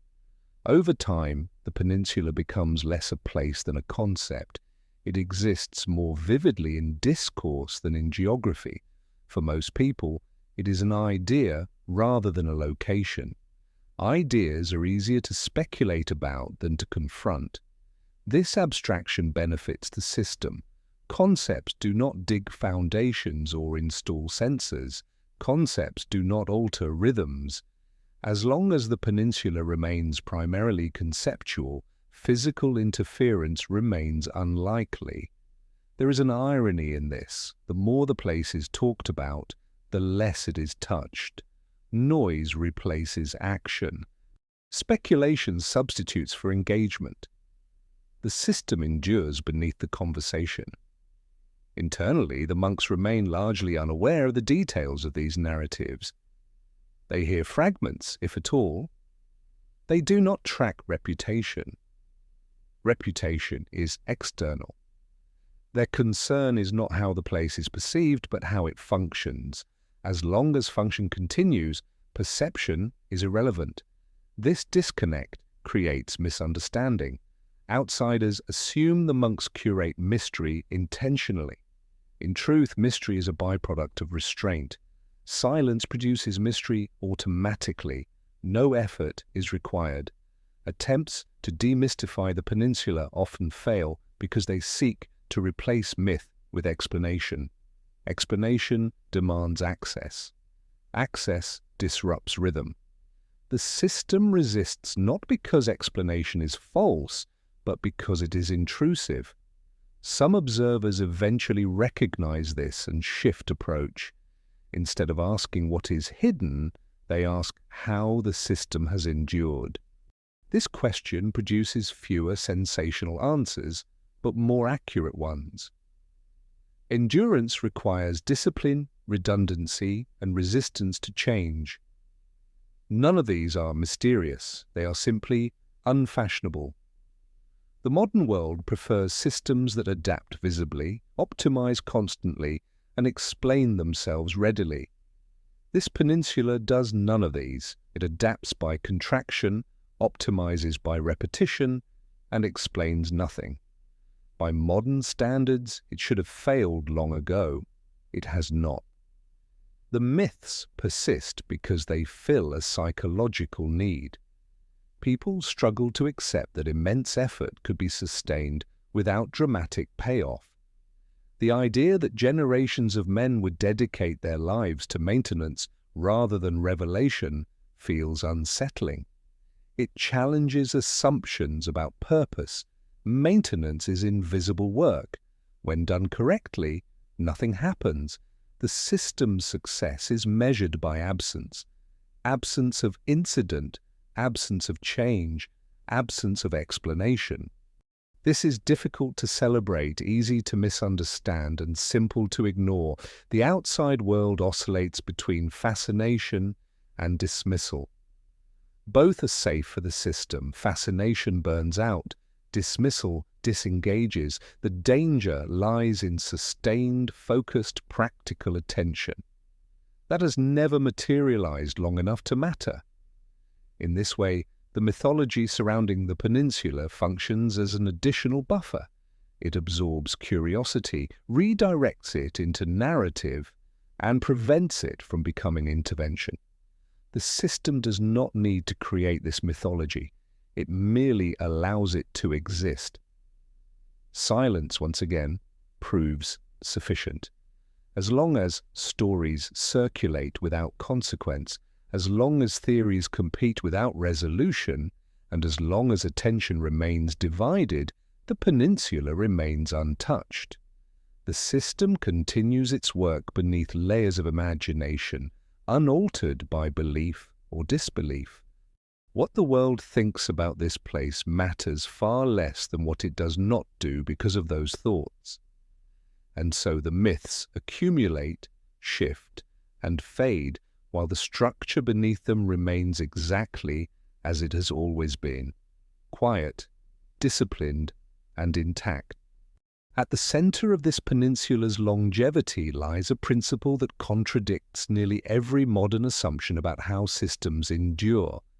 Survival here is not anchored in belief, it is anchored in behavior. Faith may exist, doubt may surface, interpretation may shift, but none of these are structurally relevant. What matters is repetition. What matters is that actions occur in the correct order at the correct time without interruption. Each day unfolds through tasks that do not ask for conviction. Prayer proceeds whether belief is strong or absent. Silence is maintained whether the mind is calm or restless. Vigil continues regardless of fatigue. Over time, this separation of action from inner state reshapes participation. Meaning becomes optional. Function does not. This design allows the system to absorb ideological change without fracture. Across centuries, rulers changed, doctrines evolved, emphases shifted. Yet the daily pattern remained intact. The structure never depended on agreement. It depended on participation.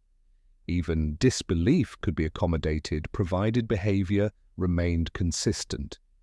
This is why argument holds no leverage here. Debate modifies belief, but disciplined systems are insulated from belief fluctuation. The system renders debate irrelevant by refusing to let belief influence timing or action. Bells ring, bodies respond. The sequence continues. To outside observers, this appears as blind obedience. In reality, it is procedural continuity. Individuals do not surrender agency to doctrine. They subordinate agency to structure. Structure persists beyond individuals. Individuals pass through it. This logic resembles how ancient infrastructures endured.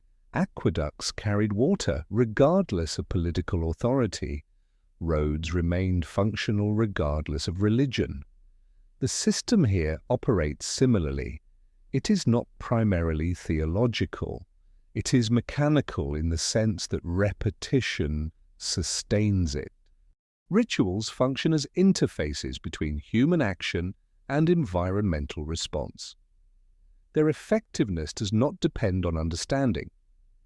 A mechanism operates whether or not the operator understands its design. Here, repetition replaces explanation. Action precedes comprehension. Instruction reflects this priority. New participants are not taught why something matters. They are taught how to do it. Over time, the body learns sequence without analysis. Reliability increases. Reliability is valued above insight.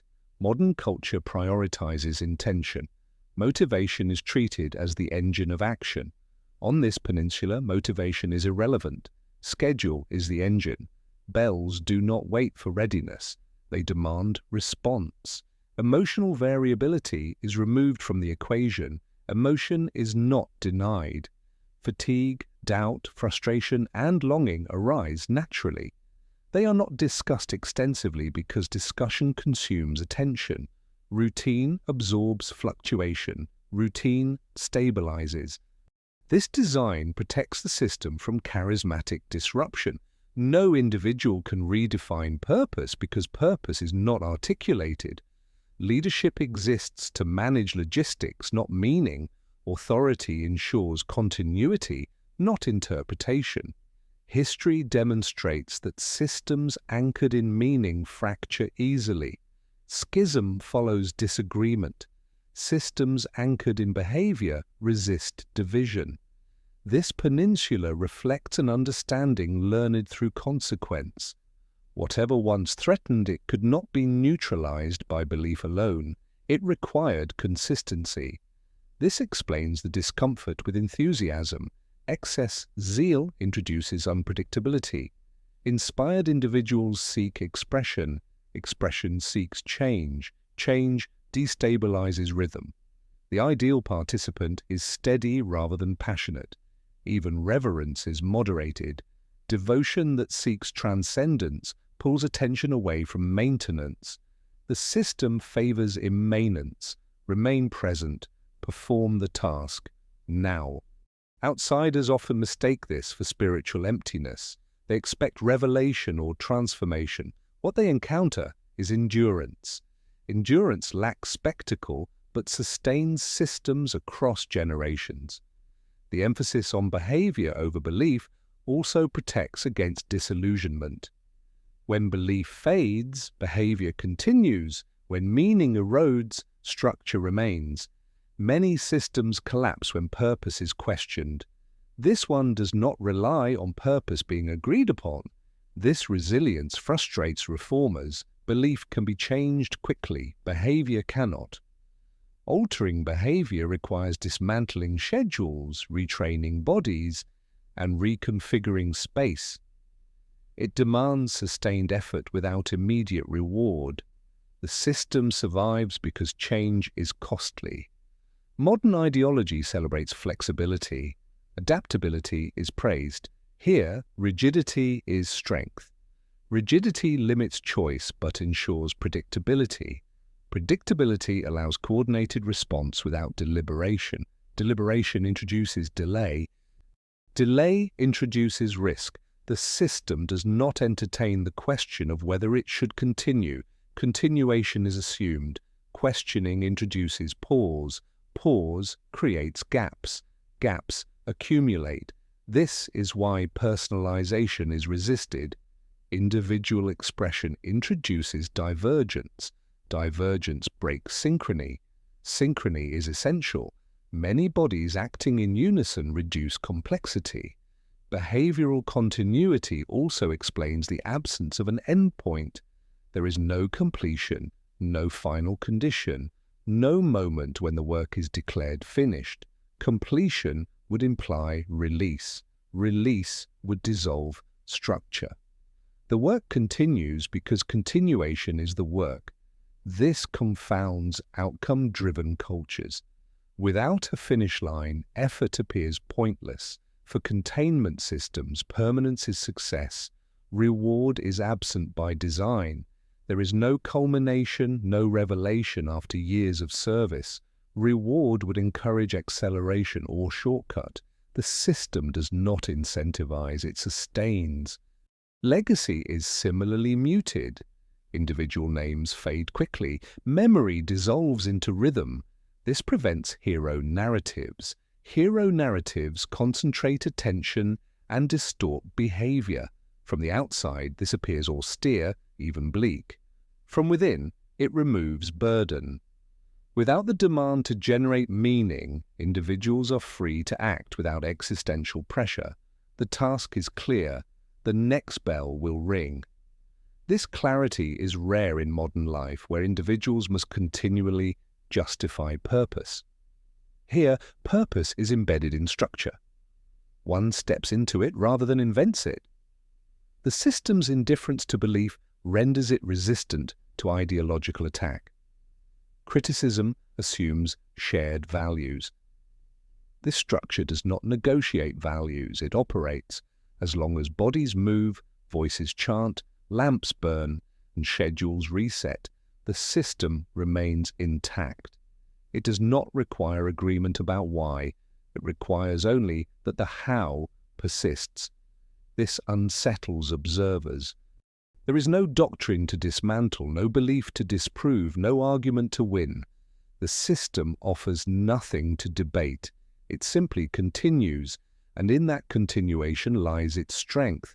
Behavior repeats, structure holds, pressure is contained not by conviction, but by habit, refined into discipline.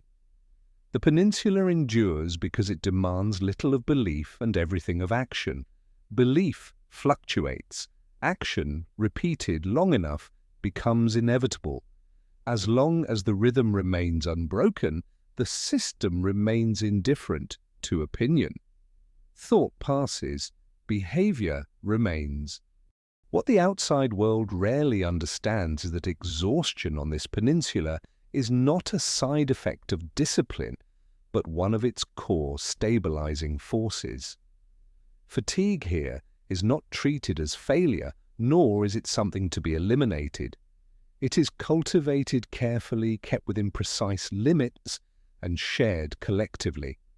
The system does not seek to break bodies or minds, it seeks to narrow them, to reduce variance until behavior becomes predictable.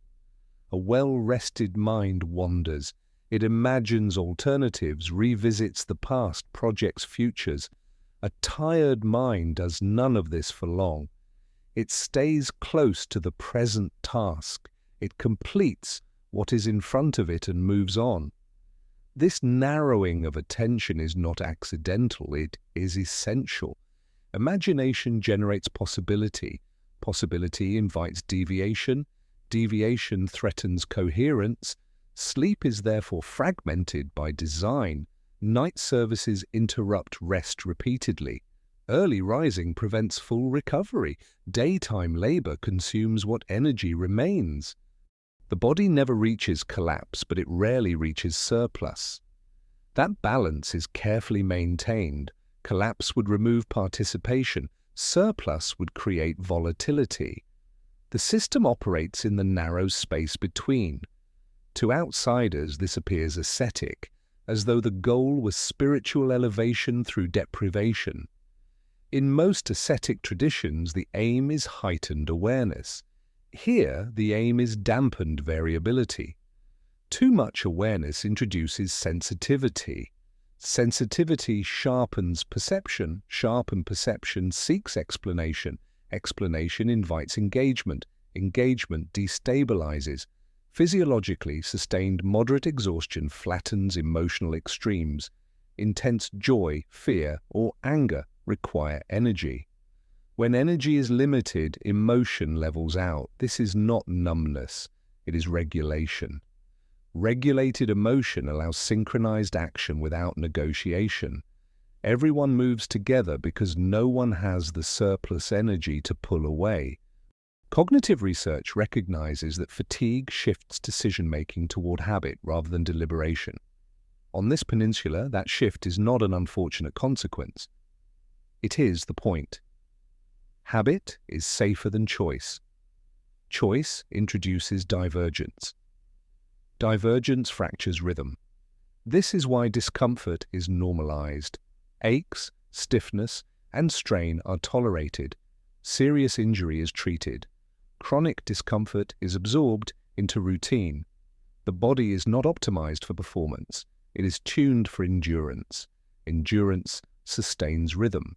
Exhaustion also erodes long-term ambition. When energy is scarce, future-oriented thinking loses urgency. Personal projects fade, the horizon contracts. Attention remains anchored in the immediate cycle of bells, work, and rest. This makes departure psychologically difficult. Leaving requires the energy to imagine another life. Fatigue suppresses that imagination. Those who do leave often describe a period of instability afterward. Normal sleep returns suddenly. Emotional swings intensify. Dreams become vivid. Anxiety spikes. The body, freed from regulated exhaustion, releases variability all at once. The system's rhythm lingers long after departure. This rebound effect clarifies why exhaustion is maintained internally. Sudden restoration of energy destabilizes perception.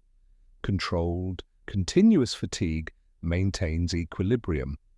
The system prefers steady depletion to fluctuation. Exhaustion also functions as a social equalizer. Differences in background, intellect, and temperament blur under shared fatigue. Everyone moves more slowly, everyone makes fewer distinctions. Authority shifts away from personality and towards schedule. The bell, not the voice, leads. Charisma loses power in this environment. Inspiring speech requires energy from both speaker and listener. Exhausted listeners absorb instruction, not rhetoric. This protects the system from internal fragmentation, driven by influence rather than function. From a modern perspective, this appears inefficient. Efficiency reduces effort. Reduced effort frees energy. Free energy seeks expression. Expression introduces novelty. Novelty disrupts rhythm. Here, inefficiency is protection. This logic explains resistance to labor-saving technology. Tools that reduce physical demand are introduced cautiously, if at all. Labor itself is stabilizing. Movement anchors attention in the body. Repetition limits abstraction. Disembodied attention drifts towards speculation. Exhaustion also alters the experience of time. Fatigue compresses memory. Days blur together. Individual events lose sharp definition. Without sharp definition, fixation fades. Without fixation, narrative dissolves. Life becomes sequence rather than story. Narrative thrives on contrast and climax. Exhaustion smooths both. The system discourages narrative thinking because narrative encourages interpretation. Interpretation pulls attention toward meaning rather than maintenance. Visitors often react poorly to this flattening. They expect moments of insight or revelation. They encounter sameness. The sameness is intentional. It prevents emotional charge from accumulating around any place or event. Architecture reinforces the effect. Spaces repeat. Decoration is minimal. Visual stimulation is low. Combined with fatigue, this reduces sensory variance. The environment becomes predictable. Predictability is calming. Calm sustains control. The monks do not describe exhaustion as strategy. They speak of discipline, humility, and service. These terms translate function into acceptable language. The underlying mechanism does not require conscious articulation to operate.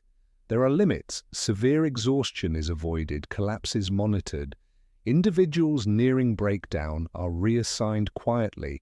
The system is not destructive, it is regulatory. It aims for sustained depletion with intolerance. That tolerance was not designed theoretically, it was learned empirically. Past generations discovered, likely through failure, how much strain could be absorbed before participation dropped. The current rhythm reflects accumulated adjustment. It is inherited calibration, not ideology. Exhaustion also suppresses fear. Panic requires energy. Sustained anxiety cannot survive constant physical demand. When the body is occupied, fear diffuses. This is critical in an environment where fear would amplify attention toward uncertainty. By keeping energy levels low but stable, emotional spirals are prevented. Emotional spirals lead to questioning. Questioning leads to experimentation. Experimentation threatens containment. The modern world treats exhaustion as a problem to solve. Recovery, comfort, and optimization are priorities. Here, rest is rationed, recovery is partial, optimization is irrelevant. The goal is continuity, not performance. This difference explains why external attempts to improve conditions often misfire. Increased comfort releases energy. Released energy alters behavior. Altered behavior disrupts rhythm. The system resists not out of cruelty but understanding. Exhaustion also flattens attachment to outcome. When energy is low, success and failure feel less dramatic. Emotional stakes diminish. This reduces pressure on any single action. Resilience increases. Silence follows naturally. Strong opinions require energy. Fatigue dampens the urge to argue. Disagreement dissolves into compliance, not through force, but through depletion. From outside, this appears bleak. From within, it feels ordered. Extremes disappear. The middle remains. Steady states are easier to sustain than peaks. As numbers decline, maintaining this balance becomes harder. Fewer bodies carry the same workload. Exhaustion deepens, margins narrow. The system compensates by tightening routine further. Risk increases but collapse is delayed. The elders manage this intuitively. There are no charts or measurements. Adjustment comes through observation, inherited practice, and quiet correction. Exhaustion, then, is not incidental. It is load-bearing. Remove it, and behavior changes. Introduce surplus energy, and new patterns emerge. The peninsula endures partly because it understands something often forgotten elsewhere. Stability does not always come from strength. Sometimes it comes from limitation. Here, limitation is not imposed suddenly. It is lived daily until it feels normal. And once it feels normal, it no longer feels like restraint. As long as exhaustion remains shared and calibrated, imagination stays narrow, behavior stays aligned, and the system holds, step after tired step. What preserves the long equilibrium of this peninsula is not the elimination of fear, but its continuous calibration. Fear here is never allowed to peak into panic, nor fade into comfort. It is maintained as a steady internal pressure, quiet, unresolved, and functional. The system does not attempt to conquer fear. It refines it, shapes it, and distributes it evenly so that vigilance remains intact without destabilizing the collective rhythm. Fear is never introduced through instruction. No one is warned, no one is told what to dread or why restraint matters. Instead, fear emerges through omission. Rules exist without explanation. Boundaries are enforced without justification. Certain paths are closed, certain questions dissolve into silence. The absence of narrative forces the mind to compensate. Undefined limits feel inherently risky. Caution develops organically without spectacle. This indirect method is far more durable than explicit threat. Overt fear flares quickly and burns out. Once fear is named, it demands interpretation. Interpretation invites analysis. Analysis invites testing. Testing invites disruption. Unnamed fear resists resolution. It remains active precisely because it cannot be confronted. The system depends on this unresolved tension to maintain discipline without resistance. At the same time, fear is constantly softened by repetition. What initially feels ominous becomes familiar through daily exposure. Familiarity does not erase fear, it stabilizes it. The result is not reassurance, but equilibrium. Fear recedes into the background, no longer commanding attention, yet never disappearing. It becomes environmental rather than emotional. This balance is critical. Panic fractures coordination. Panic accelerates judgment and isolates individuals. The system relies on synchronized behavior executed calmly and simultaneously. Compression only works when fear motivates caution, not flight. Fear must slow action, not shatter it. The physical environment reinforces this emotional regulation. Paths are narrow, sight lines are interrupted, structures enclose rather than open. One rarely sees far ahead. Limited visibility restricts imagination. Without distant horizons, speculation collapses. Attention remains fixed on immediate surroundings. Containment thrives where awareness stays local. Sound reinforces this effect. Bells, chants, footsteps, and tools create predictable auditory cycles. Predictability anchors perception. Silence appears only briefly and intentionally. Prolonged silence would amplify internal noise. The system ensures sound never fully disappears, grounding attention in rhythm rather than imagination. The natural landscape adds another layer. Dense forests fracture space. Weather shifts abruptly. Fog, wind, and rain alter perception without warning. These conditions discourage abstraction. One responds to present conditions rather than hypothetical threats. Fear remains practical, not symbolic. Fear is also depersonalized. No individual is framed as uniquely vulnerable. No cautionary tale centers on a specific victim. Risk is collective, undefined, and impersonal. Without a focal point, fear cannot attach to identity. It remains diffuse, preventing fixation or dramatization. Illness and death are handled with the same restraint. Sickness is managed quietly. Death is acknowledged briefly and without elaboration. There are no extended rituals that magnify loss. Grief is permitted but not prolonged. Extended mourning would concentrate attention on vulnerability. The system redirects focus quickly back to continuity. This contrasts sharply with cultures that dramatize danger. Dramatic fear mobilizes rapidly but collapses just as fast. It produces cycles of urgency followed by denial. Here, fear is slow, steady, and sustainable. It does not demand resolution. It supports vigilance indefinitely. Crucially, fear is never assigned a name. There is no articulated enemy, no defined threat. Naming invites analysis. Analysis invites testing.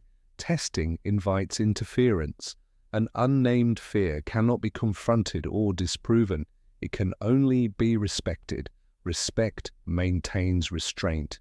Speculation is therefore discouraged. Speculation seeks clarity. Clarity reduces uncertainty. Reduced uncertainty invites experimentation. The system preserves uncertainty deliberately. Uncertainty stabilizes behavior more effectively than explanation. Hierarchy reinforces this emotional economy. Responsibility increases with seniority, but visible fear does not.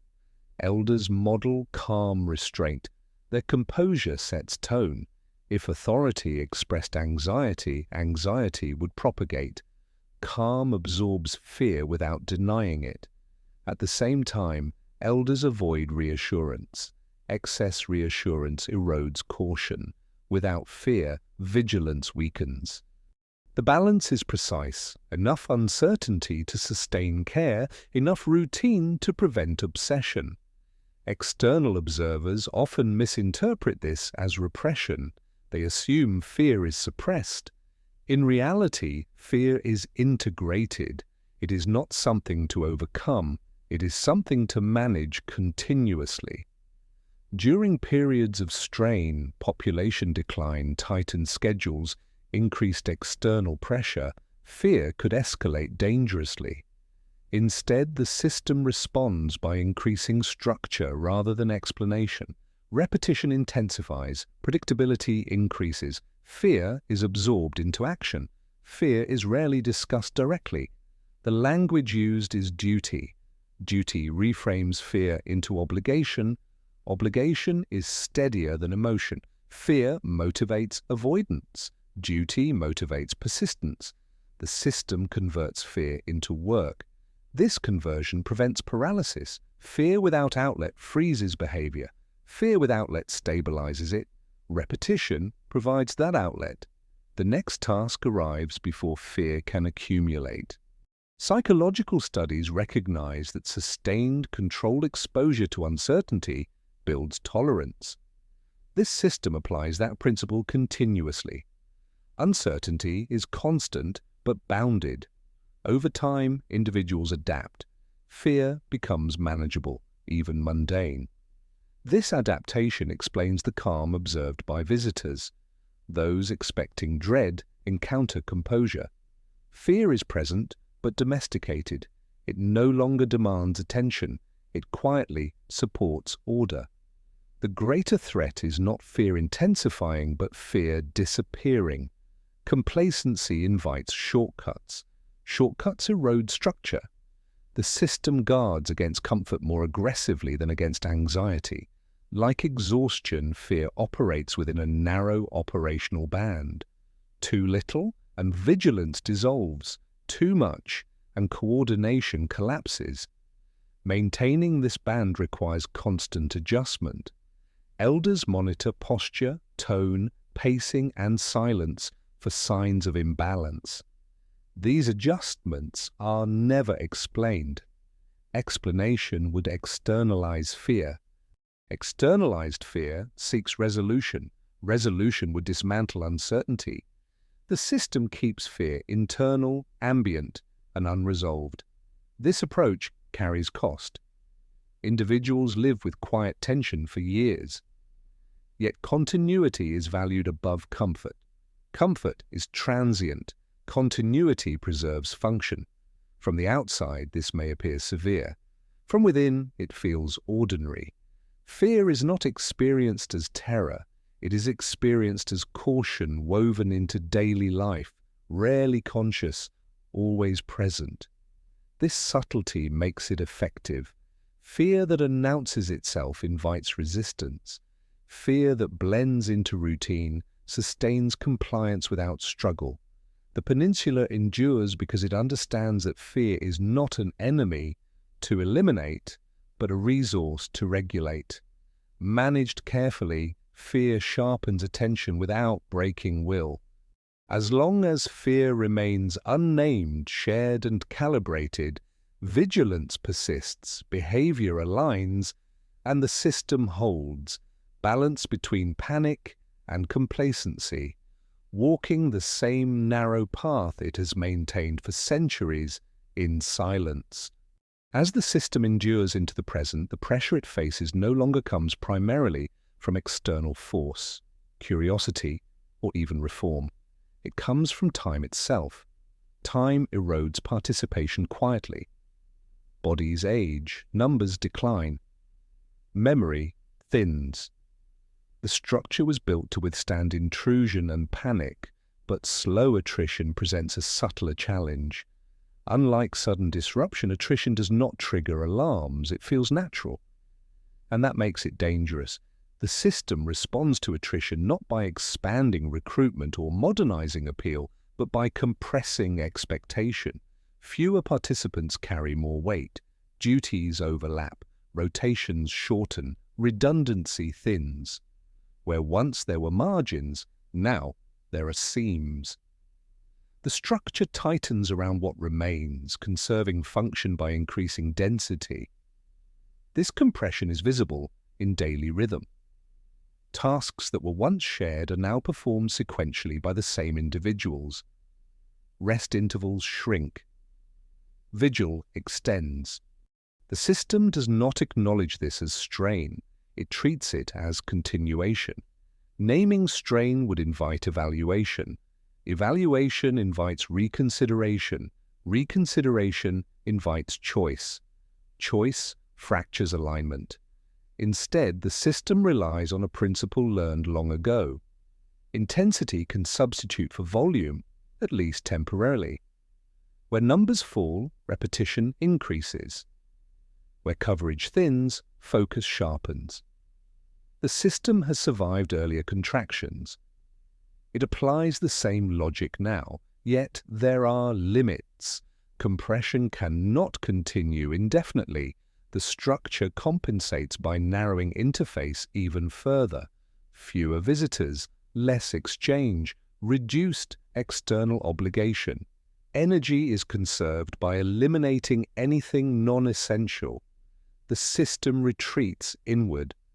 This retreat is often misread as withdrawal or decay. From within, it is adaptation. Systems under resource constraint prioritize core function. Everything else is trimmed away. What remains becomes clearer, harsher, and more demanding. The effect on participants is subtle. Individual identity dissolves faster. With fewer people, anonymity increases. Roles blur. The distinction between elder and novice flattens as everyone becomes indispensable. Indispensability increases pressure, but it also reinforces commitment. Leaving becomes unthinkable not because of belief, but because absence would be immediately felt. This immediacy strengthens cohesion. When every action matters, distraction diminishes, the system becomes more brittle but more focused. It trades resilience for precision. This is a known survival trade-off. It buys time. Time is the resource being purchased. The system does not seek growth. It seeks continuation long enough for equilibrium to reassert itself or for conditions to change. It has waited before. Waiting is built into its design. Modern culture struggles to recognize waiting as strategy. In most systems, stagnation signals failure. Here, stasis is function. Movement introduces risk. Remaining still preserves alignment. This logic also explains the absence of succession planning in conventional terms. There is no blueprint for transition, no explicit preparation for an end state. Preparing for an ending would legitimize it. The system assumes continuation until continuation is impossible. Only then does change occur, and even then, it emerges implicitly rather than by design. The risk posed by attrition is not collapse, but distortion. As numbers fall, individuals gain leverage. Personal habits imprint more strongly on collective rhythm. The system counters this by intensifying standardization. Deviations are corrected more quickly. Tolerance narrows, uniformity increases. This increased rigidity is often interpreted as decline. From outside, it appears harsher, less humane. From within, it feels necessary. The system has less capacity to absorb variation. It becomes less forgiving because forgiveness consumes margin. The environment reinforces this shift. Infrastructure is maintained selectively. Some spaces are abandoned quietly, others become more densely used. The footprint shrinks, the center tightens. This contraction reduces maintenance burden and concentrates activity. Memory becomes a vulnerability as well. With fewer participants, fewer carriers of embodied knowledge remain.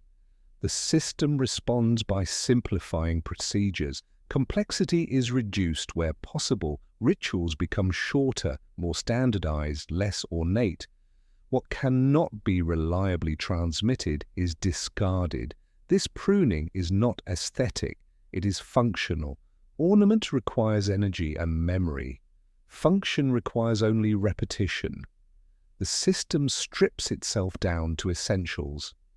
At the same time, the absence of explanation persists.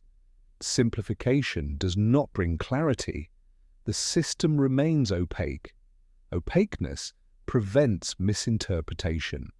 Misinterpretation could provoke intervention. Intervention would destabilize. Externally, pressure continues to cycle. Interest rises and falls. Proposals emerge and dissolve. The system outlasts them by refusing to engage deeply. Engagement consumes energy better spent on maintenance. Internally, the sense of urgency increases, though it is never named. The pace quickens slightly.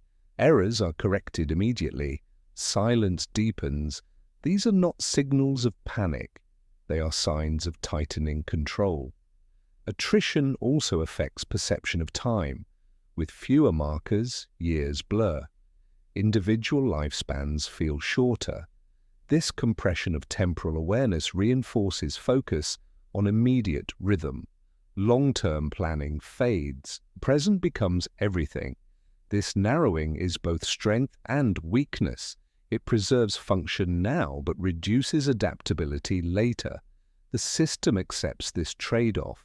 Adaptability requires surplus. Surplus is unavailable. The question of legacy becomes irrelevant. The system does not aim to be remembered. Memory invites interpretation. Interpretation invites judgment. Judgment invites change. The system prefers to persist unnoticed. If attrition continues unchecked, a threshold will eventually be reached. The system does not speculate about that threshold. Speculation would distract from present maintenance. The work continues as long as it can. This refusal to anticipate collapse is not denial, it is discipline. Attention spent on hypothetical endings is attention diverted from sustaining the present. The system has chosen its allocation deliberately. From outside, this may appear tragic, a structure narrowing itself toward extinction. From inside, it feels orderly. Each day still unfolds according to rhythm. The bell still rings. The task still follows. The system measures success not by longevity alone, but by fidelity. As long as actions remain aligned with inherited pattern, the system considers itself intact, regardless of scale. In this sense, size has never mattered, only coherence. A small system that functions is preferable to a large system that drifts. The peninsula has always favored coherence. Attrition tests this preference. It strips away excess and reveals core logic. What remains is not diminished belief or fading purpose, but a distilled mechanism focused entirely on continuation. Whether continuation is possible indefinitely is not the system's concern. Its concern is whether continuation is possible today. Tomorrow will be addressed when it arrives, and so the system tightens, simplifies, and persists, not because it expects rescue or resolution, but because persistence itself is the task. As long as there are bodies to move, voices to chant, and lamps to light, the structure holds, smaller, quieter, and more concentrated, but still intact. Time presses. The system does not respond by accelerating or surrendering.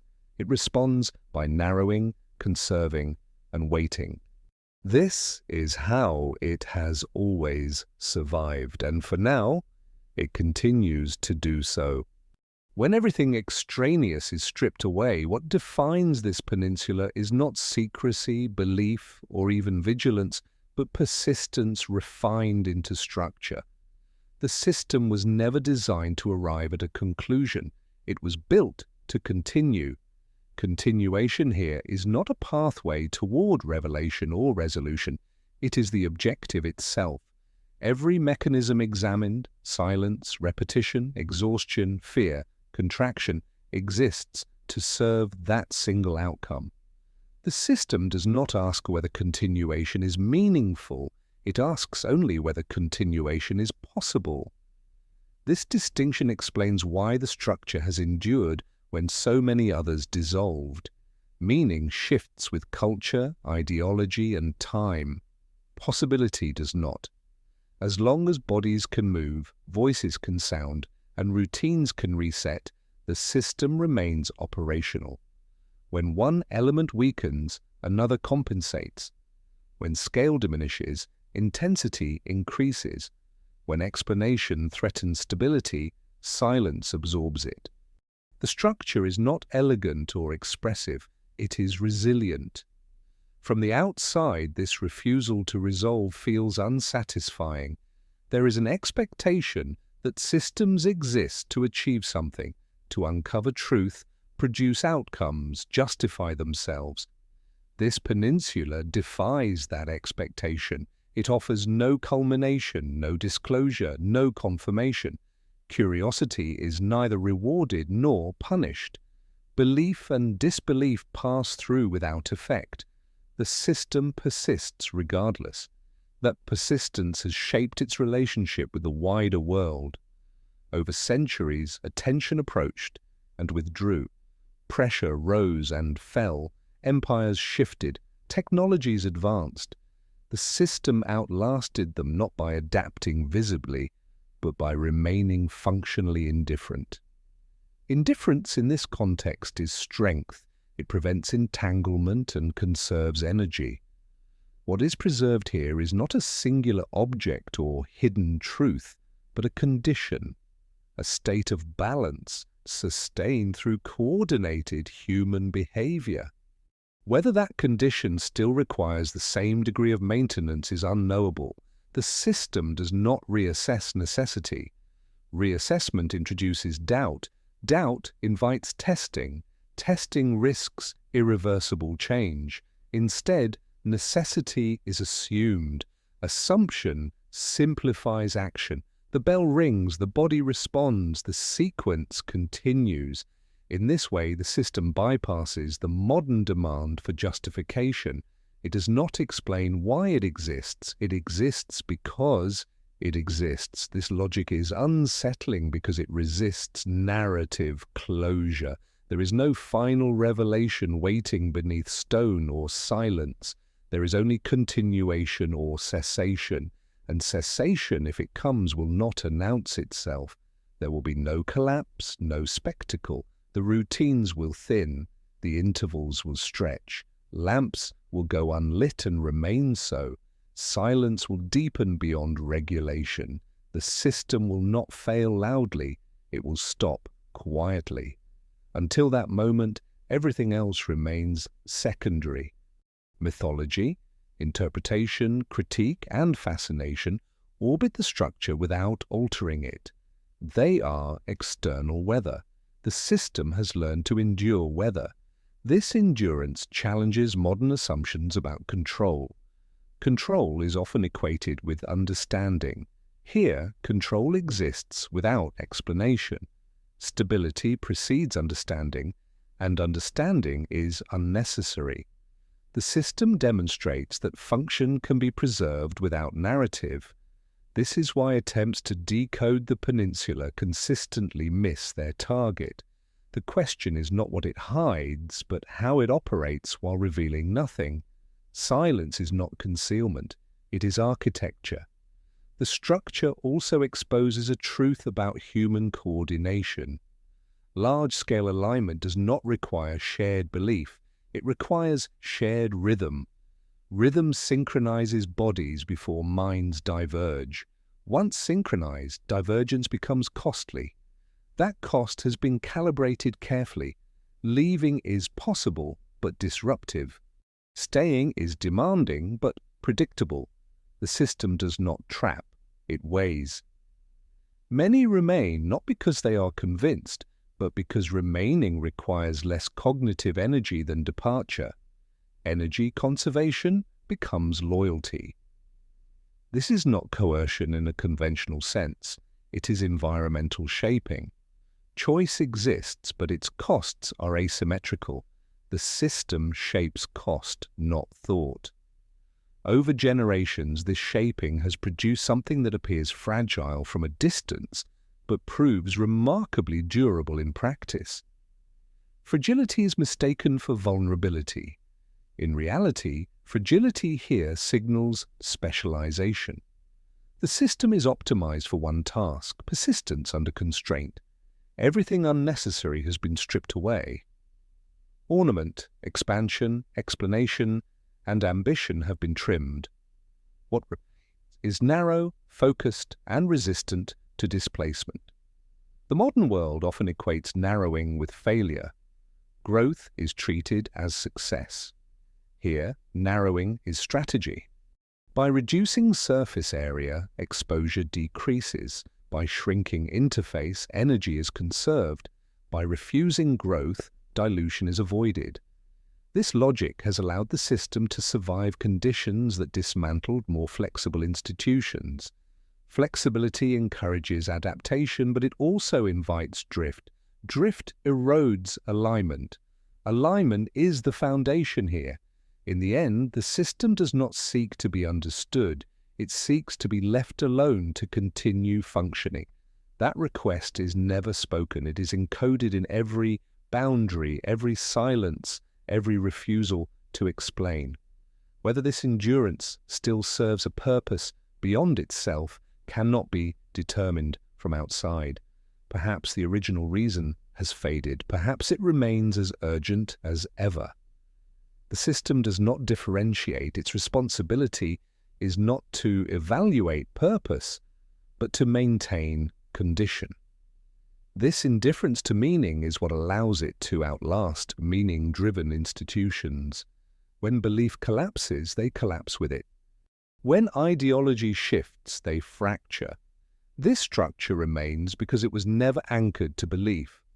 What persists instead is pattern. Pattern repeated long enough becomes environment. Environment shapes behavior. Behavior sustains pattern. The loop closes. If there is any lesson embedded here, it is not one of revelation or mystery, but of restraint. Not everything that endures does so by expanding, explaining, or convincing. Some things endure by contracting and remaining silent. Peninsula stands as an extreme example of that principle. It has chosen continuity over clarity, function over meaning, and survival over explanation. Generation after generation has accepted the cost of that choice. As long as there are hands to perform the tasks and voices to sustain the rhythm, the system will continue. It does not wait for validation. It does not seek an audience. It does not promise answers. It persists. And when persistence is no longer possible, it will end without commentary, leaving behind no final message. Only the absence of something that once quietly held the line.